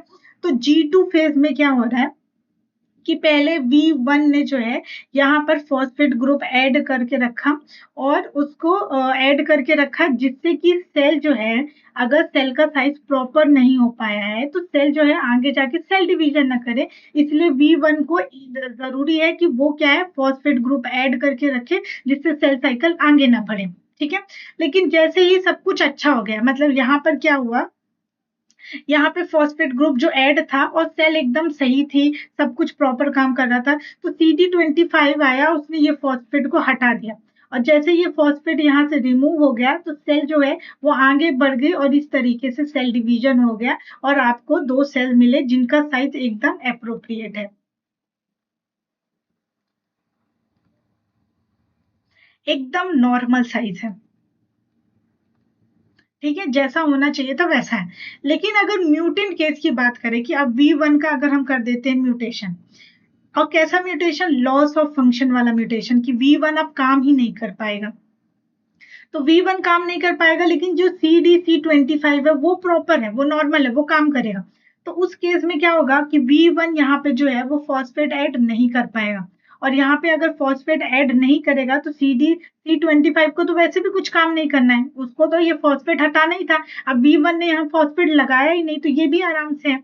तो क्या होगा कि जब V1 ने फॉस्फेट नहीं लगाया, तो सेल जो है वो किसी स्टेज में रुकेगी नहीं, और अगर सेल जो है उसने अपना प्रॉपर साइज भी नहीं लिया, अगर सेल को सेल डिवीजन करना है तो उसको प्रॉपर साइज लेना चाहिए, सारे प्रोटीन का फॉर्मेशन होना चाहिए। अगर सेल का साइज, सेल जो है अभी प्रॉपर नहीं आ पाया, मतलब उसका जो साइज है वो प्रॉपर नहीं हुआ है, और यहाँ पे V1 भी प्रेजेंट नहीं है, तो इस बात का कोई ध्यान नहीं रखेगा कि सेल जो है वो प्रॉपर साइज की है कि नहीं है। ये जो सेल का साइज है ना, ये सेल का साइज जो है ये कुछ ऐसे छोटा सा होता है, ये प्रॉपर नहीं हो पाता है, प्रॉपर इतना बड़ा नहीं हो पाता, इतना ग्रो नहीं हो पाता है कि वो सेल डिवीजन कर सके।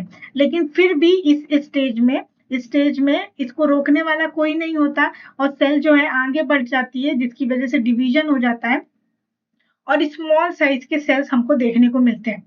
क्यों? क्योंकि V1 ने रोक नहीं पाया। क्यों नहीं रोक पाया? क्योंकि इसका लॉस ऑफ फंक्शन हो चुका है। थर्ड म्यूटेंट केस में क्या होता है कि V1 का गेन ऑफ फंक्शन हो जाता है, मतलब V1 जितना काम करता है उससे भी ज्यादा काम करने लग जाता है, और यहाँ पर CDC25 जो है वो लॉस ऑफ फंक्शन में चला जाता है, मतलब ये काम कर नहीं रहा और ये जो है जरूरत से ज्यादा काम कर रहा है। तो उस केस में क्या होता है कि ये यहाँ पे फॉस्फेट को ऐड कर देता है, V1 जो है फॉस्फेट को ऐड कर देता है, और इस फॉस्फेट को हटाने के लिए CDC25 होता ही नहीं, क्योंकि ये तो काम ही नहीं कर सकता, तो ये जो फॉस्फेट है यहाँ पे लगा रह जाएगा, सेल आगे जाके डिवाइड नहीं हो पाएगी और G2 फेज में ही रह जाएगी, जिसकी वजह से यहाँ पे एक्स्ट्रा ग्रोथ हो जाएगी, ज्यादा ग्रोथ हो जाएगी और सेल जो है इलोंगेटेड या लार्ज शेप की हो जाएगी और डिवाइड भी नहीं कर पाएगी। तो इस तरीके से जरूरी है कि सारे के सारे प्रोटीन जो है अपना अपना इंपॉर्टेंट रोल प्ले करें। अगर किसी का भी रोल प्रॉपर तरीके से नहीं हो पाता, कोई भी प्रोटीन अपना फंक्शन नहीं कर पाती हैं, तो इस तरीके के हमको डिफेक्ट सेल में देखने को मिलते हैं कि सेल का डिवीजन प्रॉपर नहीं हो रहा, कहीं पे स्मॉल साइज की सेल बन जा रही है और कहीं पे सेल जो है बहुत ही लार्ज साइज की बन पा रही है। ठीक है, तो आई होप कि यहाँ पे आपको क्लियर हो गया होगा। तो हमने यहाँ पे सेल साइकिल रेगुलेशन किस तरीके से होती है उसका भी एक बेसिक आइडिया ले लिया है, और इन्हीं चीजों से ये सेल साइकिल रेगुलेशन बहुत इंपॉर्टेंट है, इससे ढेर सारे क्वेश्चंस भी हैं जो हम करेंगे। ठीक है, सॉल्व करें। तो यहाँ पर मैंने लिख दिया आपके लिए समरी, एक समरी चार्ट भी मैंने ऐड किया है जो आपको एक तरीके से पूरा आइडिया देगा कि हमने क्या पढ़ा। जैसे G1, S, G2 और M फेज में क्या होता है वो डिस्क्रिप्शन मैंने यहाँ पे ऐड कर दिया।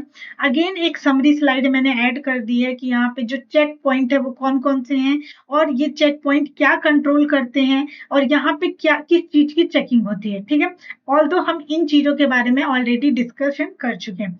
अब कुछ रेगुलेटर्स प्रोटीन की मैंने बात की थी जिसमें हमने साइक्लिन पढ़ लिया, CDKs पढ़ लिए, इनिबिटर्स पढ़ लिए जिसमें हम V1 एक इनिबिटर V1 का भी रोल देखते हैं और ये सब क्या क्या फंक्शन करते हैं वो भी मैंने यहाँ मेंशन कर दिया। इसके अलावा एक इंपॉर्टेंट रेगुलेटर प्रोटीन जो है P53 भी है, RB है और APC का रोल तो हमने देख ही लिया। तो ये सारे के सारा मैंने जो है यहाँ पर एक समरी के तौर पे आपको लिख दिया है कि ये चीजें भी इंपॉर्टेंट है, आप एक बार इसको गो थ्रू कर सकते हो। इसके अलावा मैंने एक इम्पॉर्टेंट चार्ट यहाँ पर ऐड कर लिया जो बहुत ही ज्यादा इम्पॉर्टेंट है, क्योंकि यहाँ पे बहुत सारे रेगुलेटरी प्रोटीन्स को मेंशन किया गया है जो क्या क्या रोल प्ले करते हैं। जैसे कि कैक प्रोटीन को हम देख चुके हैं जो CDKs एक्टिवेटिंग प्रोटीन है, जो क्या करता है फॉस्फेट को ऐड करके एक्टिवेट करता है। V1 काइनेस हम देख चुके हैं, CDC25 हम देख चुके हैं।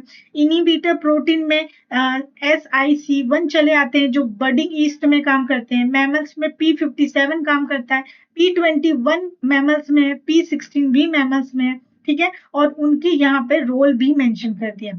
इसके अलावा ubiquitin, ligase and their activators, कुछ ऐसे मॉलिक्यूल्स जिनमें यूबिक्यूटेशन की वजह से इनका डिग्रेडेशन हो जाता है और उनका एक्टिवेशन किस तरीके से होता है वो प्रोटीन्स भी है, जैसे कि APC, CDC20 and CDH and SCF। ठीक है, ऑल दो यहाँ पर कुछ कुछ इंपॉर्टेंट चीजें आपको जो जो इंपॉर्टेंट प्रोटीन्स थे उनके बारे में हम ऑलरेडी डिस्कशन कर चुके हैं। ये चार्ट मैंने आपको एक्स्ट्रा प्रोवाइड किया है।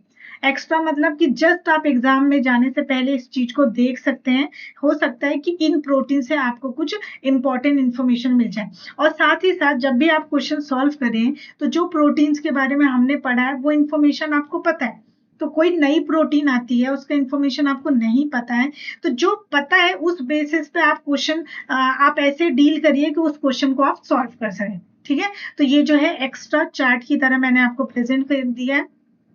ऑल्दो जब हम सेल साइकिल पढ़ते हैं तो इन सभी प्रोटीन का डिटेल में डिस्क्रिप्शन देखते हैं, तो यहाँ पे भी ऑलमोस्ट मैंने बहुत सारी चीजें कवर कर ली। तो यहाँ पर हमने सेल बायोलॉजी के कुछ इंपॉर्टेंट टॉपिक्स को डिस्कस किए। ऑल्दो बहुत सारे टॉपिक्स है बट एक ही वीडियो में सब कवर अप करना थोड़ा आसान नहीं होता है, बट जितना भी हमने पढ़ा है अगर आप वो भी अंडरस्टैंड कर लेते हो तो आपके एग्जाम में कुछ ना कुछ हेल्प तो जरूर मिलेगी। एंड आई होप कि आपने इस वीडियो से कुछ सीखा होगा। अगर आपको कुछ डाउट होता है तो आप पूछ सकते हैं। कल की वीडियो जरूर अटेंड करिएगा और ये जो कंसेप्ट हमने बिल्ड किया है इसको अच्छे से लर्न करके समझ के आइएगा, ताकि कल जब हम क्वेश्चन सॉल्व करें तो आपको बहुत ही इजीली क्वेश्चन सॉल्व हो जाए। ठीक है, तो मिलते हैं कल नेक्स्ट वीडियो में। तब तक के लिए take care, bye bye and अच्छे से प्रिपेयर करिए and all the best for your exam.